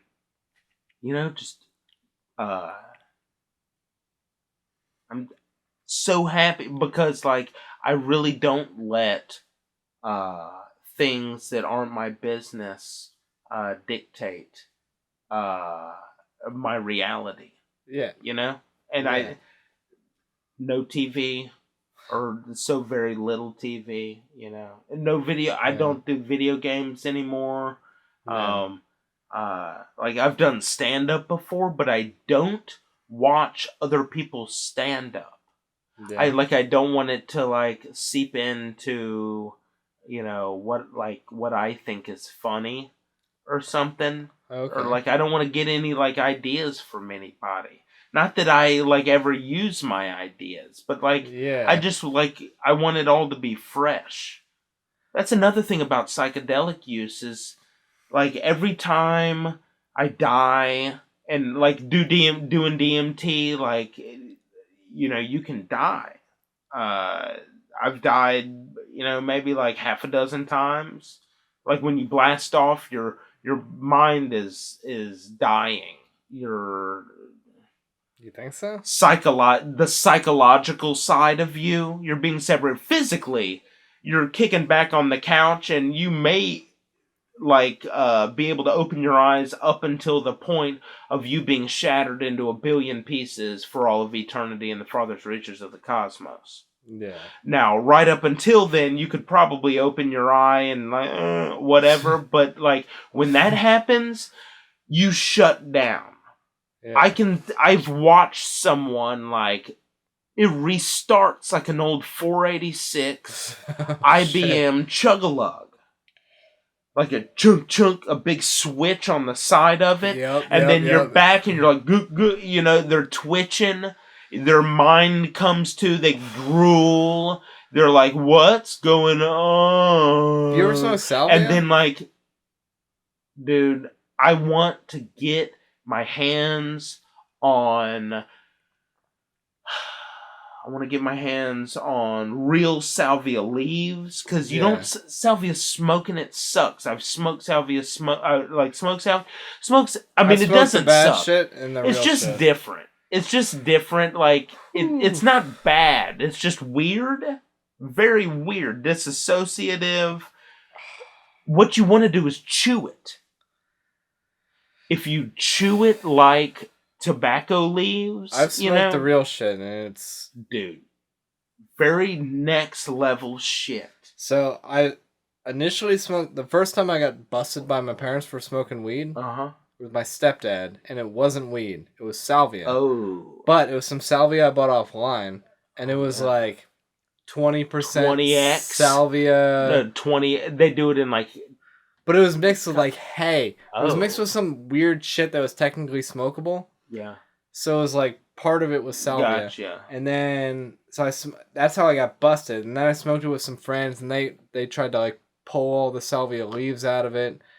But then I was in Ireland, and I couch surfed with this dude out on a fucking farm. Yeah. This dude was an animal. This dude was beautiful. He was an animal. He was the type of guy that most people just wish they could be. No. He's the type of guy most people be like, what did I walk into? Oh, yeah. What a disaster. Oh, yes. Awesome. But I was like, fuck yeah, this guy. And yeah, he had some nettle wine that we drank. He had a boat that we went out and drank on, and then smoked this salvia. And I just fucking went into cartoon land. Oh yeah, for sure. And then I came to, and it must have been 30 seconds, a minute, I don't know. Not 5 minutes, not 2 minutes. My drink was spilled, and I was like, who spilled this drink? He was like, that was you. He's like, I've never seen an Irishman spill their drink. I'm like, I'm in Ireland. You're the Irishman. And I'm like, fuck. Wow. And I was like, that is way different than picking out the salvia and doing it that way. Well, have you rolled up leaves and put them in your mouth and just let it soak through your mucous membranes? I have not done that. Dude, that's where the true salvia experience lies. You've done that before? No, and that's what I want. Okay. The thing is, there's old women down there in Mexico that are part of this salvia tradition. And for whatever reason, I think I recall reading or hearing that the women are the ones that are kind of the medicine women. So they get these salvia leaves and they I'm not sure if they boil. I think it's just straight up raw fucking salvia leaves, and you chew it up. You pack it into your lips and your gums, and it just leaches into your mucous membranes. Okay. And then 20 minutes later, you spit those out, and then you get the freshies. You jam them in there. Anyway, you're not already flying by that point? Don't you want to fly a little further, kid? Well, sure, yeah, but right. My experience was gone. Well, the other thing is salvia comes in these concentrates. So when I've bought salvia and I've always seen it being sold, it's Okay, so I recently did buy some salvia on Oh, you did? Instagram. Yes, it came from the net. Instagram. I know, yeah, came from the net. Yeah, from Salvia Bob or something like that. I'm like, hey, I had, influencer. yeah, I had a bunch of extra cash at the time. I'm like, I'll throw this motherfucker like $60. If he Yeah. doesn't give me anything, then whatever. But maybe I can get some salvia because that's what I want. So he sent me an ounce of salvia in 4/4 ounce packages. It was labeled tea leaves. Was it pretty trimmed up? Was it ground? It's just like crushed, dried leaves. It looked like tea leaves. At first, I was like, pretty crushed up, like to the size confetti. Of like a quarter of a dime. The shreds were like a quarter of, pieces, so not too pieces yay big, not like basil or something, like crushed basil, gotcha. right? So, it looked like tea leaves. It smelled like tea leaves. I was like, bitch, send me tea leaves, and he even labeled it like, son, that jerk. And I was like, but we're gonna give it a try. So, for all I know, it was fucking tea leaves. And this is. What'd you try to do? Smoke it or chew it? Well, I tried chewing it, and because that's that's where I was going with it. I've smoked it, and 1X and 2X, but like it comes in like 20X, 50X, 100. So I don't know, but I will say that that it was much diversity of when I smoked it, it was a strange disassociative experience. I felt like my feet were far away from me and stuff like that. Okay. So it was pixelation type of thing, like it was just weird. Like things would I had an experience similar to like a strobe light. You're seeing things like every like my frames per second weren't updating fast enough. Exactly, like it was on 20 frames per second. Like that's kind of how things would feel. Just weird stuff. It was like a computer. Like I can see myself in the Matrix right now. Yeah. Like, look at me. I mean, because I'm like, I can, detach from myself. And so I'm like, look at me. I'm in the fucking, if this is life, like, maybe this is me, maybe this is the real world. And I'm just, as a human, like, gluing all the pieces together. It really is 20 frames per second. It's just my brain that makes it 60 frames a second or 120 frames a second. And so like I think things like this, but I don't find it like some people find it disturbing, but those are people that would probably find any psychedelic experience disturbing or are unhappy with themselves, so that's where they go. But like when it becomes orally active and not like swallowing it, but through, and I forget what they call that when you're just like dip, but like that chemical exchange through your mucous membranes. I forget what they call that, but it's like where it's you're absorbing whatever through your mouth. Doing salvia like that, it's supposed to be like absolutely blissful, like so totally wonderful and amazing. Are you more entire cults, dude? Religious cults have in the antiquity of Mexico. So is it more like mellow? Are you more? Fuck yeah, dude. So you're more cohesive with with everything. Oh, dude, it's like a different kind of mushroom trip. It's like a trip that is like parallel to the feeling of a mushroom trip, but different. Salvia is really supposed to be one of these wonderful psychedelic drugs, just nobody uses it the right way. Yeah.